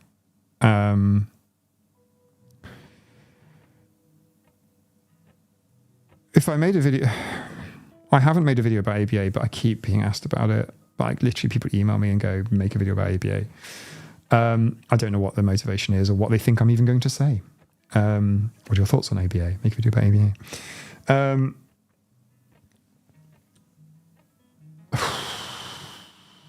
It's a tough one.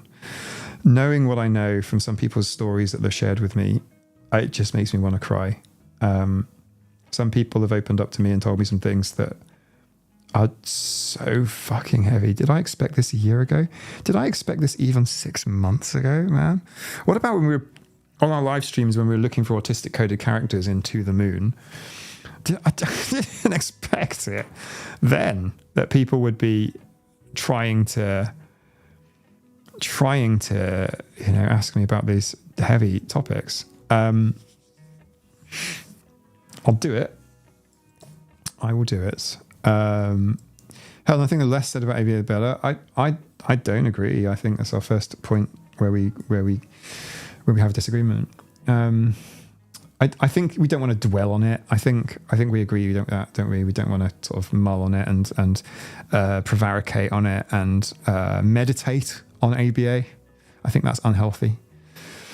But you gotta or at least from my perspective, is I will push it. I will push back. And all I can say is I know there is syndrome of ABA. Exactly. That's exactly right. Yeah, don't do that.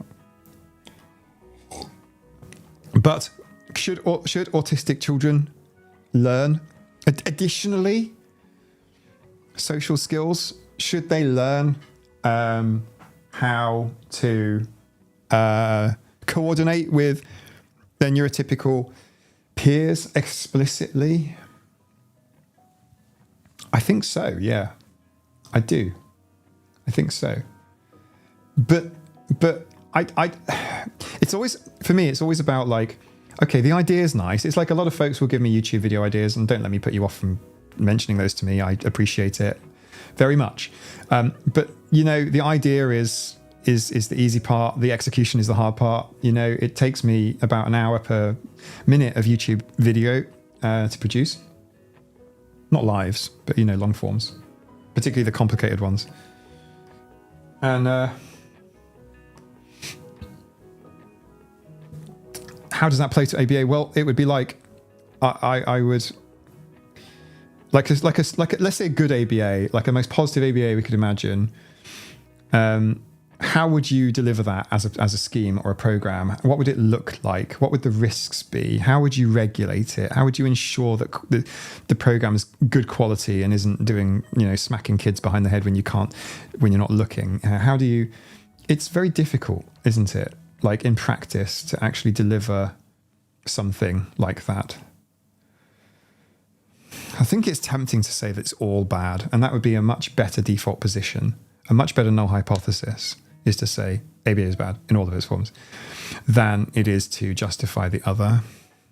That's where I'm at with it.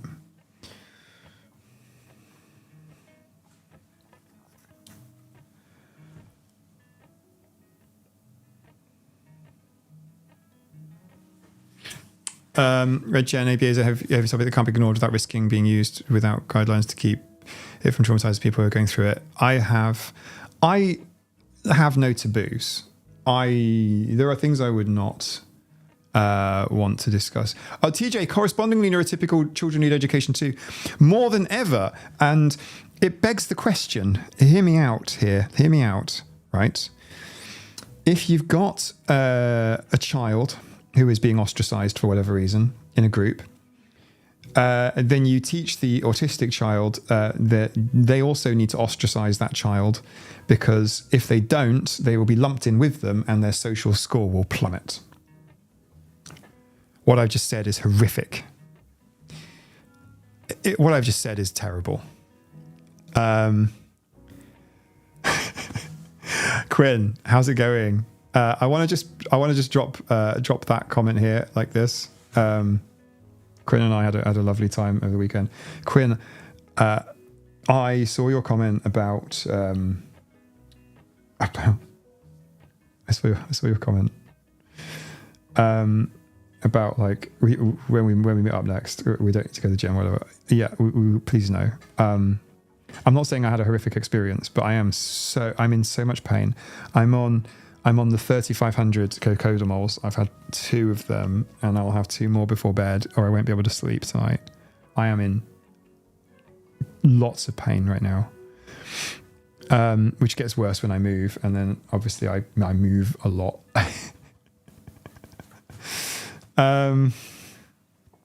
But to very quickly answer TJ's question, this is my hypothetical, right? You have a child in a class that's being ostracized. This is not uncommon. It's pretty common. I'm sure if I say that to you out loud, you can picture in your head who that is. I didn't know that by being friendly with the ostracized kid, that other people would be like, hey, don't be friendly with ostracized. You know, you're going to be ostracized with them too. So we teach neurotypical kids not to ostracize kids based on factors like socioeconomic class, appearance, whatever you want to say, a perceived intelligence or whatever you want to say. Like, the kids will always find a way. For me, it was my ears a lot of the time. Believe it or not, was a major source of ostracization. Back in the 80s, race. I appeared more Asian than I do now. So I got a lot of kind of like racial stuff as well. There will always be a way to ostracize. So we do teach neurotypical children not to ostracize. We do teach acceptance, but it doesn't bed in. We still have these problems. We still teach it. So should we also now teach autistic children these enhanced skills that they only learn later in life? We can teach some of them to autistic children, maybe, but what I just said was a horrific one. What I'm saying is, would we teach a skill like that? It's a minefield. Because like you can talk about the stuff around the edges, but the stuff that really makes a difference, would you teach kids that? The super you know. I can just see it now. I can imagine making a video about it. All a hypothetical, of course. And then like I end up getting demonized and everybody unsubscribes and hates me for even just suggesting it as a hypothetical.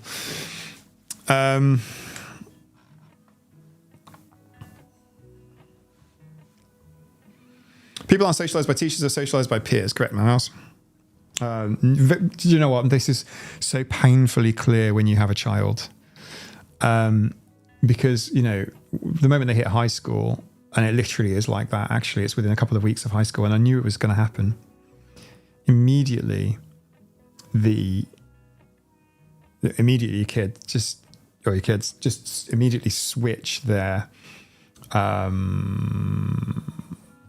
don't know, like, instead of like, it's not peer pressure from parents, is it? It's not peers, but like, instead of looking to parents being that kind of like source for your children, they immediately switch that entire connection to their peers. And boy, you just hope you got it right. You just hope, you know, this is why there's this, you know, fight for, you know, getting into the right schools and all this sort of stuff. Because it's just so key that parents, you know, for parents, you know, the pain of, oh, your kid's going to end up in that school or whatever. That's a real thing, especially in the UK. Stephanie, I think your hypotheticals are interesting. I wouldn't feel comfortable sharing them if you guys weren't all amazing. But there you go. It's a hypothetical. Like, it is possible to clip this clip and make me sound like a bastard. But, you know, this is a trust thing that you wouldn't do that.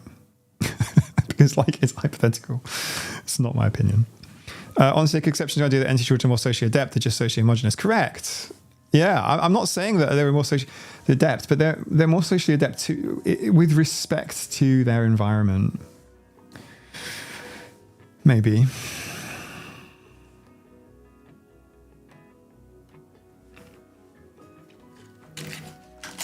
It's crime to force autists to act like I don't like the phrase normies. You got to bear in mind, right, that given my age and my experience in this environment, many of you will have known that you were autistic and different for a long time. I've just known that I was different, and I've just, you know, I suffered with it and then embraced it. And normies is used in tech as well, by the way. So those that are familiar with consumer electronics and those that are not, I can also call normies. But it just gives me the heebie-jeebies a tiny bit, because I'm trying, and I know I'm guilty of it too, doing other group kind of language, in-out group stuff. I'm trying to avoid that here. It's hard. It's impossible, I think. But I'm going to try. Because, like,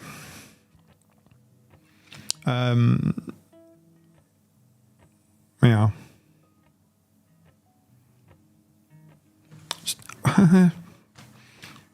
Do you remember when I said I will waffle for a period of time, and then some amazing person in the comments, the last person was Jules, now it's Stephanie, who says, I think it would have been useful to be taught what anti-social expectations are and how to think critically about how we do or do not want to engage in those behaviours.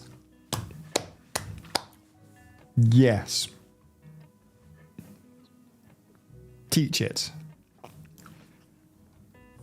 I think people won't say it out loud, but, you know, this person is different. They appear different, or maybe they act different. You know, frankly, you can look the same in a photograph, a class photo, and I say, pick out the autistic kid. It's not like that. But Thin sliced judgments happen all the time. And the kids will be able to pick out the autistic kid in minutes, moments. So it's a prejudicial judgment. This is the thing. That's what should happen. This. And the question is how. But that has to be the gap.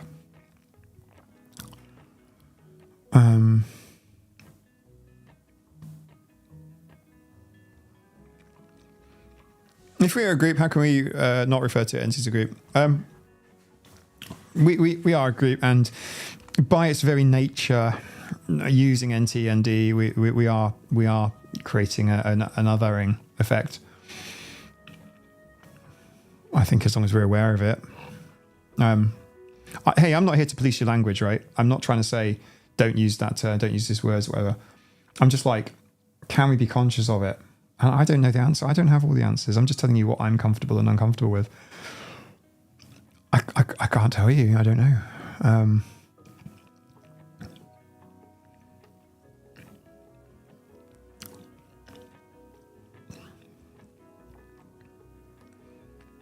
Your conversation is incredibly good, by the way, everybody.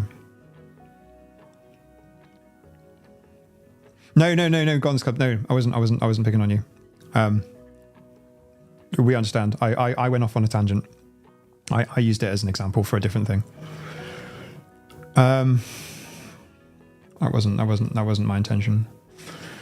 My intention is that some of my colleagues, my YouTuber friends, if you will, have made some content recently on Thomas Henley's last video, for example. Quinn has made content on it relatively recently too, about this othering that we can also do. And this isn't in order to be politically correct either. I guess, look, if we are supreme, better than, I don't believe it's the case, by the way, but like it seemed that, cannot make mistakes, that is in itself an infantilizing thought to have. If we think that we are better, and it's the happy disabled people trope. And again, I'm not policing language there. I'm just saying, just kind of how,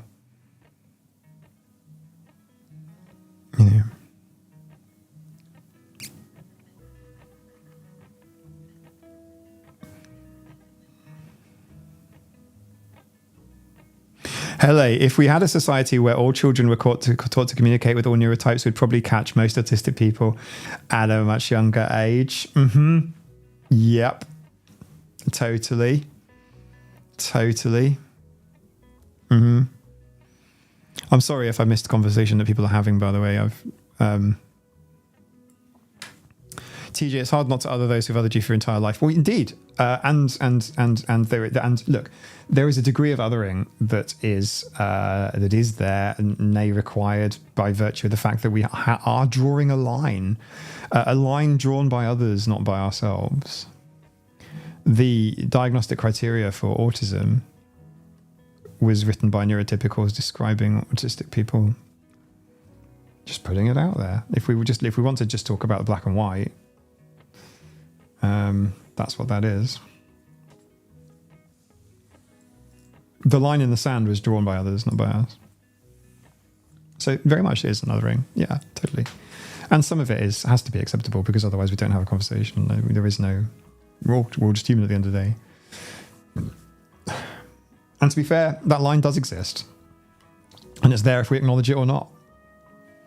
So yeah, I'm with you, TJ, that's true, right?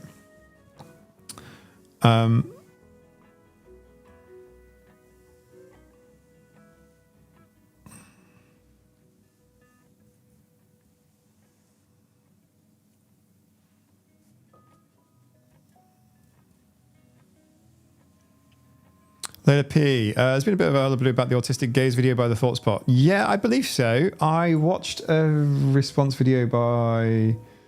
Was it Ember Green? I can't remember too much of it. I'm really sorry. I didn't watch the original. I haven't gotten thought in it. I don't fully understand as autistic gaze. thing currently. It's not really where my mind's at the moment.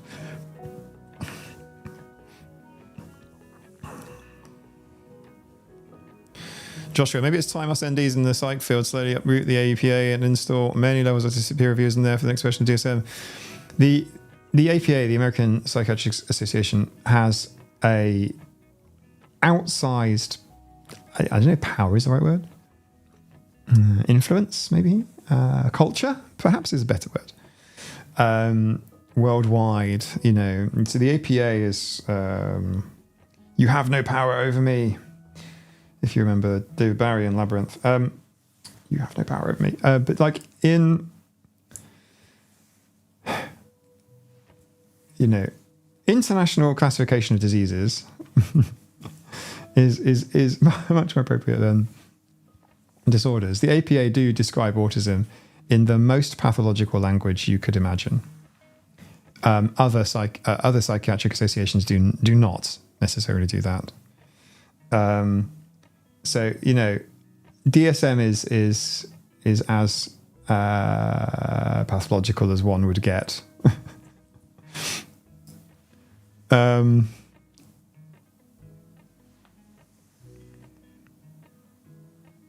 Sarah with an H, that black and white thinking thing is completely bogus. You're right. Rigid thinking. Inflexible thinking. Absolute bollocks. I genuinely mean this. Scooby Kitty Deer, I'm not sure if you remember this, but as Dr. K responded to your video, Dr. K has responded. The Healthy Gamer GG channel left a comment on my video telling me they were going to email me. We have had offline, well, I say offline, it's obviously online in a way, it's email. We've had some discussions.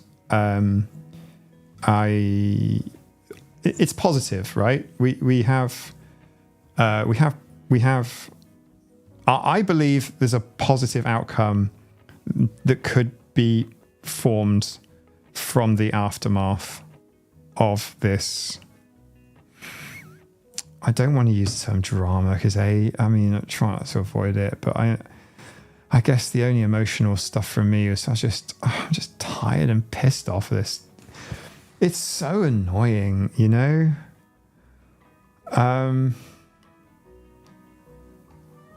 Like being stereotypes, it's just the only equivalent would be if you picking up, like, you know, if you made a video and it had some sort of weird racial stereotypes and you made that and then sent it to Alok and went, there you go, this is you. And it's like, what? Like, no, it's the same. It's like, take a group of people, simplify it to a ridiculous degree, and then claim that is the all-encompassing Bible of that area. I mean, not even the Psychiatric Association do that.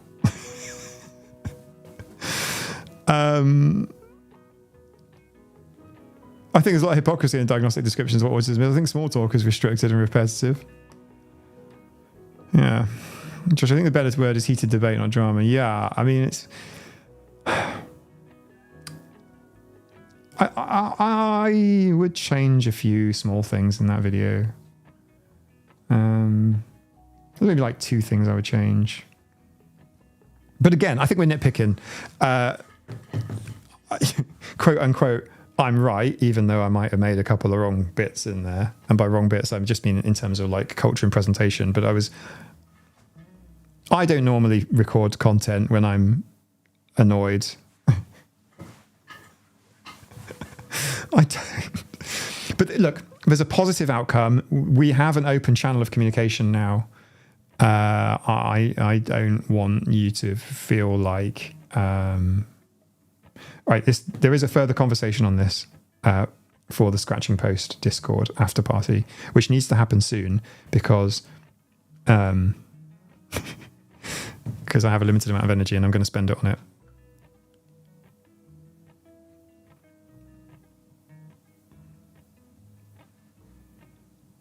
Autismatic is in the chat, by the way. Oh, Quinn, since you're here, I don't want to put you on the spot. No, I'm not inviting you to the live. What I'm going to do is ask you when. I'm putting you on the spot, aren't I?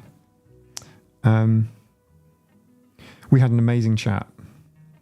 Not all of it was amazing. There were moments in it. There was one moment when Quinn was talking about me watching him in the bath. It's not what you think. When's the video coming out? I want to watch it. If you want to see a discussion between Quinn and I, you gotta watch it on Autismatic's channel. When's it coming out, Quinn? People need to know, like me. When's it? Stop bothering Quinn. I need an answer.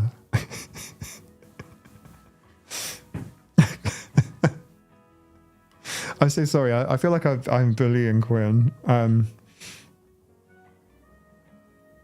Quinn mentioned,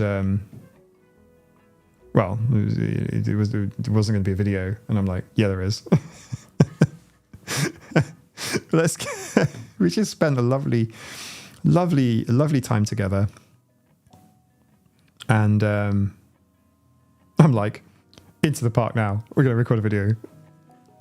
I'm like, Quinn, into the park. We're just going to record. We're going to record right now. And I'm like, oh shit, I left my mics in. I must have left them like here at home on the island. No, they were with me. They were just in with my clothes for some reason. I must have moved them and forgotten.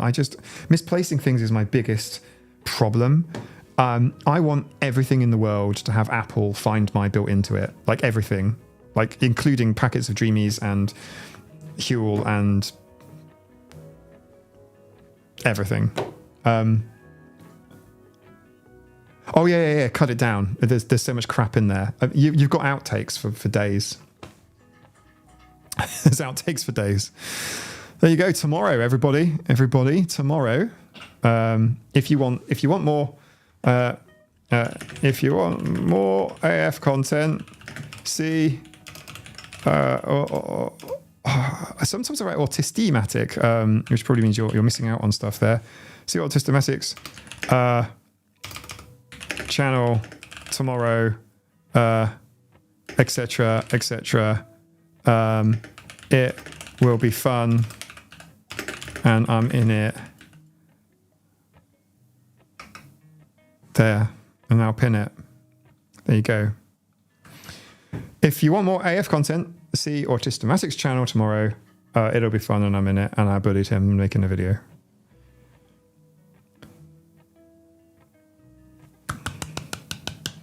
Hopefully, at one point we sort of had an unfinished conversation about ADHD. Actually, do you know what? That's quite ADHD in a way, isn't it?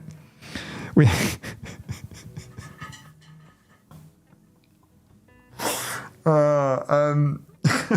sorry.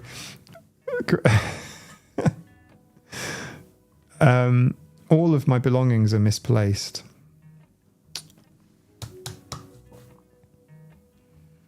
Me too, Helen. Do you know what's cool? Do you know what's really cool? Do you know what's super cool? Do you know what's super cool? I want... Don't make promises. Don't make promises you expect me to keep, Mike. I don't know if you're angry with me. Don't be angry with me.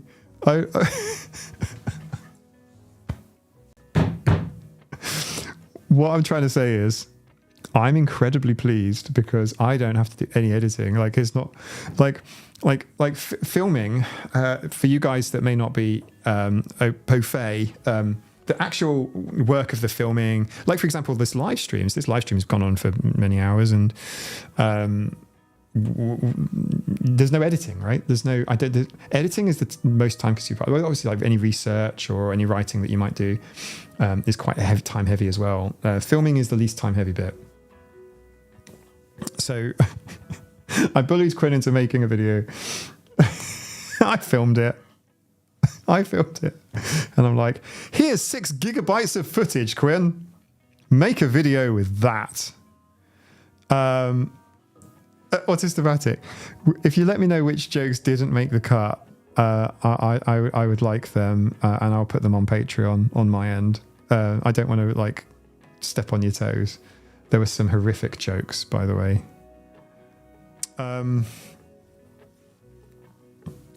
Please tell me the bath one. I don't know if I want it in there or if I don't want it in there. I think it should. I don't know. I think if it went in there, it would work. I think, but they need context.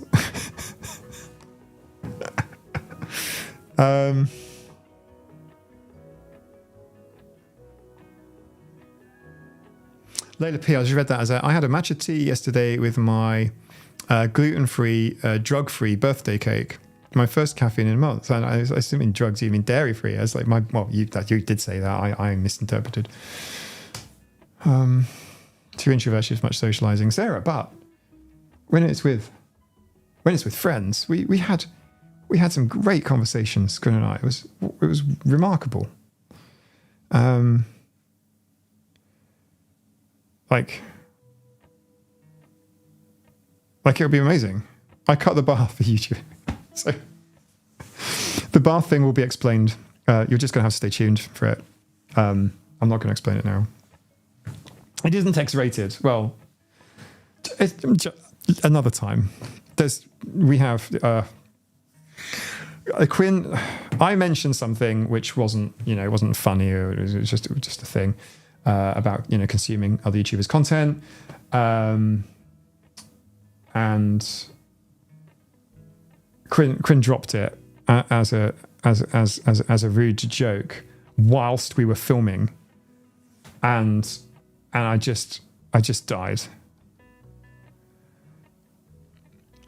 I just died. I didn't expect it from this man that it was not expected. Maybe we could explain on your stream next week. Sure.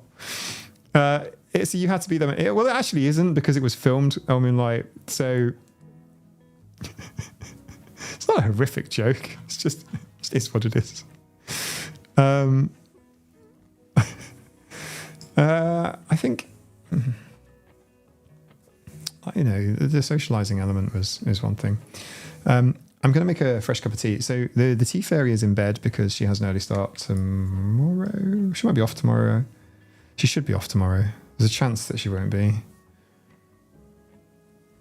Katie, I think I did when I watch the movies. Thanks so much for your wishes. You might be a 20th birthday special. It is a pleasure to have seen you on the stream. Thank you so much for spending some of your birthday with us. I just died. It wasn't in his arms, by the way. I got video proof of that. No touching, etc.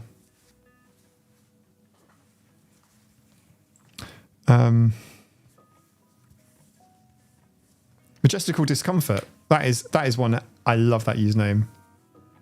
The after party stream does start after this one, yes. But I need a few minutes,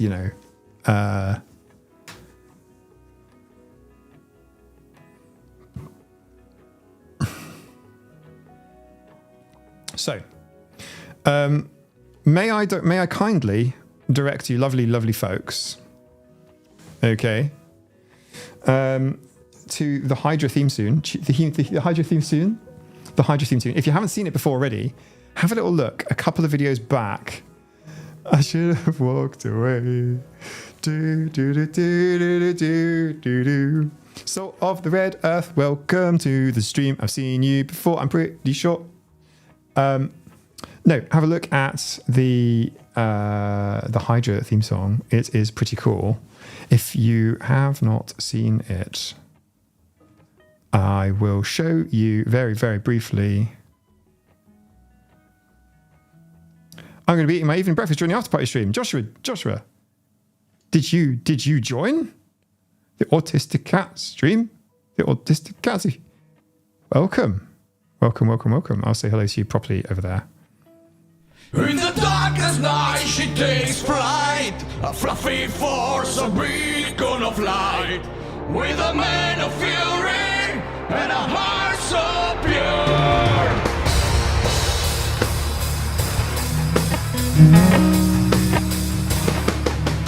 Hydra the cat, What do you think? ready to endure. Oh yeah, she broke the land. Oh, I was just going to say, what do you think? What do you think? What I was about to say is, you totally. Sorry, there was a ding on my phone. That might be somebody joining. That might be somebody joining the Patreon. If it is, welcome. Have a look at the song. Okay, it is well worth watching.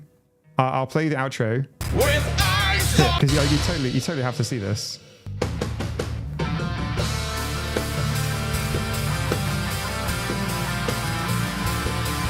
It's on Spotify, Apple Music, YouTube.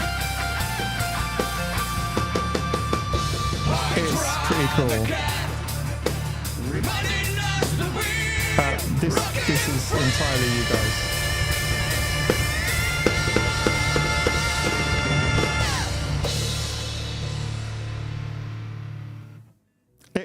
Look, I had to like that track is entirely for those that are new, for those that are like haven't watched many streams. Like Hydra had kittens. Like we've had what else have we had? We've had the chicks. We've had Peep Show. We've done the Peep Shows. Do you know what? Over the past year, I mean, I might have made a load of videos, but we together have done a shitload of stuff. Like we have done a shitload of stuff. Like we have smashed this out. Like. Totally one of my most pet cat songs of all time. Yeah, it's just you gotta go watch it. It's on this channel. The few videos back, YouTube probably won't have shown it to you because it's like not a big video. YouTube likes long videos, but it's worth watching. I like and a heart so pure. Yeah. Oh shit, that's amazing. Helen, I love the Hydra theme song. It was the first thing that came on in the car. We switched the radio off and we were on our way to meet you. Do you know what? It was actually playing quite a bit in the car when I was on the way down to see you guys as well, because the kittens were kind of used to the music. Like they've heard it before. That Hydra theme song, the kittens have heard it a lot. So I thought it would be familiar for them. It's 80s hard rock metal. It is cheesy. Yeah, I just threw Canadian bucks at your Patreon. Also Kat. Yeah. Thank you, Phoenix. Thanks for being here. What do we have?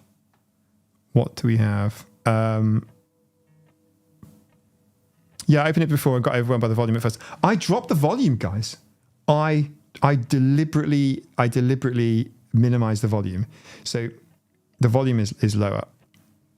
Unfortunately, that was a stupid mistake because when you put it onto a Spotify playlist, it's at a lower volume.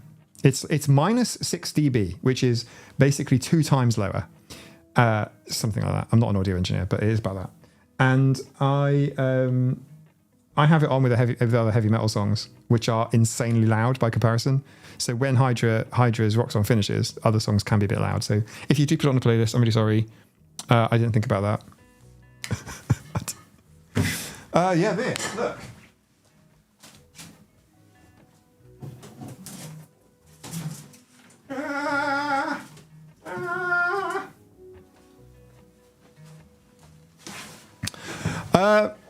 So our friend Wendy made this to commemorate the Aurora. Can you see it? If I point it down, you're just going to see lights. You know what I'm saying? So I have to do that or go the other way. You can see my desk there. That's my tea.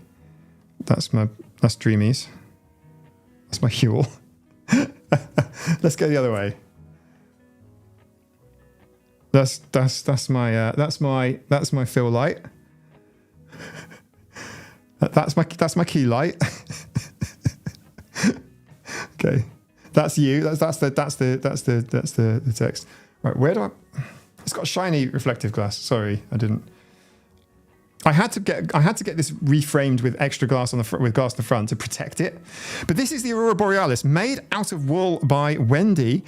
It's utterly beautiful. It makes sense when you see the stream because. Where do I put my head? It makes sense if you see the stream because this is the view, predominant view that was shown in the garden. So let me tell you what happened. I pointed the cameras to the north. It was actually TJ and I on the Discord having a little chat about TJ. You mentioned the storm, and then I was like, I think I might do a stream, and you're like, yeah, like do the stream, and like I pointed the cameras to the north. Okay, Jenny K, you are correct. I should have done. I put anti-reflective glass on the picture behind me, so you see. Anyway, it's only to protect it from the cats because cat fur sticks to this stuff because it's actually made of wool. I think it's really fine material. So we pointed the cameras to the north, and we saw shit. We saw nothing. Right? Am I right? Do you remember? Do you remember, guys? There was nothing because I'm on the Isle of Man. And we see the northern lights to the north. Obviously, if you're in, Australia or whatever, you see the northern lights to the south. Makes sense, right? Well, not just the northern lights. You see the sun. You know what I mean. You see the Aurora Borealis to the south. So Nina opened our bedroom window and shouted out. It says on the back, it's called "Look Behind You" by Wendy Heaton. Dear Mike, happy birthday. I created this picture in honor of that Sorry, I said that wrong. I created this picture in honor of that iconic Autistic AF moment on your Aurora live stream when Nina called out of the window, Mike, look behind you. Your reaction and joy was so infectious it led me to grab my laptop and head outside to see such an amazing sight. Wendy also lives on the island, same island. I have also wanted to see the Northern Lights ever since I learned about them as a kid, and now thanks to the community you've created, I've ticked it off my bucket list. You know what I mean? Just saw it as well. Like, get the hell out. Not only that, but all of the other autistic cats on the server were posting pictures of the Northern Lights from where they were, including in Europe. It was so powerful. So basically, the reason why I didn't see it is because we were looking to the north. This was behind, like literally behind the cameras, behind me. And Nina said, look behind you. And I'm like, I think I said rude words. I think I said a lot of rude words. I don't think the stream is monetized. But yeah. It's a beautiful piece of artwork, and I need to start hanging stuff properly.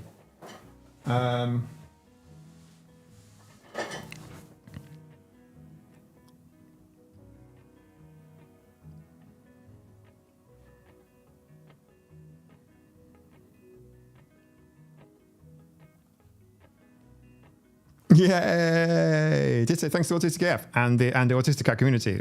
Not forget. I see my very first, every, although faint, given how south I am, Northern Lights. Yeah! It's amazing. Hele, you understand this. You are also from it's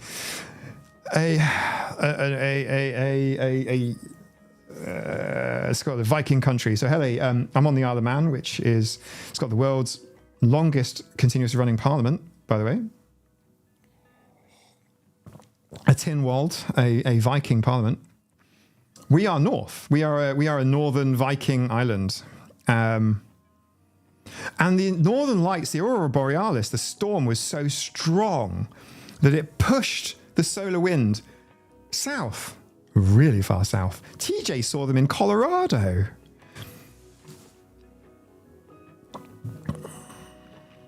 Aurora Australis, the Southern Lights. Thank you, TJ. Concrete Jungle sums up the Aurora Borealis stream as pretty images, filthy words. I'm inclined to go along with that. It was the most incredible moment. And it was such a beautiful... If I can explain it, it was an impromptu stream. So streams will happen outside of Tuesdays sometimes whenever there's something nice to share. And it was part of like this, it was earlier part of this community, and everything was so magical and beautiful, and I just couldn't. It was 90 out of 10 for me. Like, there you go, TJ, I had to look south to see them from Colorado. That's just a little example for you. Like, the Northern Lights became almost a waistband of the earth. You know? I'm exaggerating slightly, but like it just behind me was just so beautiful. And naked eye colors, like you know what, and obviously the cameras, like even a phone, you know, just like point your phone at the sky and click. You know, don't even use night mode. It just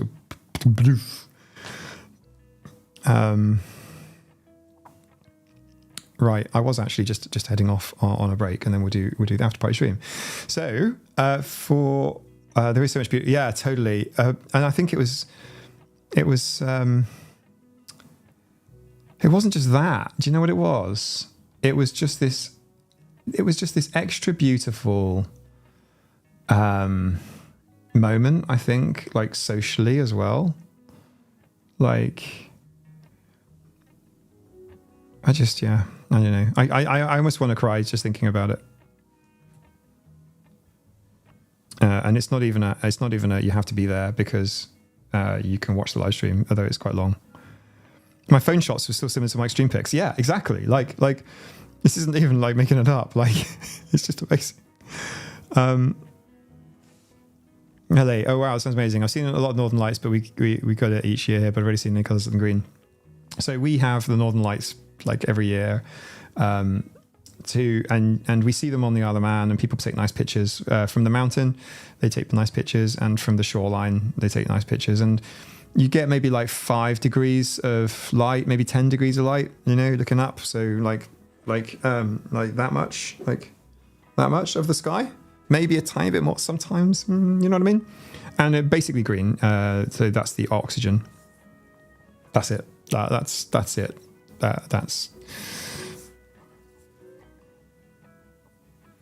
And this time, the whole sky was awash with light. It looked like daytime clouds at nighttime, with hints of colours. And if you just used your phone, you could even put your phone onto video mode and don't record anything. Just look through your phone, and it would show you the color, extra, vivid up the colours for you. It was one of the most core memories for me. I will remember it even with dementia when I'm old. If I get to that point, if that happens, I will remember that moment. It was so. I was actually just like trying to show you that I'm gonna take a break, and then after party. But yeah, just thinking about the stream, it just makes me well up. It's so beautiful. I wish you saw it, but you can watch it recorded, but it's not the same. So the after party is a perk of my Patreon membership, which is patreon.com/autisticaf. It allows me to, there you go, I'll put myself underneath. It allows me to do more work on the channel, frankly, but it basically it's a decent trade. You get a ton of stuff back in return. So if you join the Patreon now, you'll see Nina. First of all, I posted a video of Nina kicking down a wall. Where do you get that sort of benefit on the internet? Nina kicking down a wall. There you go. You will see that. Little conversation about whether or not she could possibly be an ADHDer as well. She definitely has some traits, I can tell you that. Then there's also... Sorry.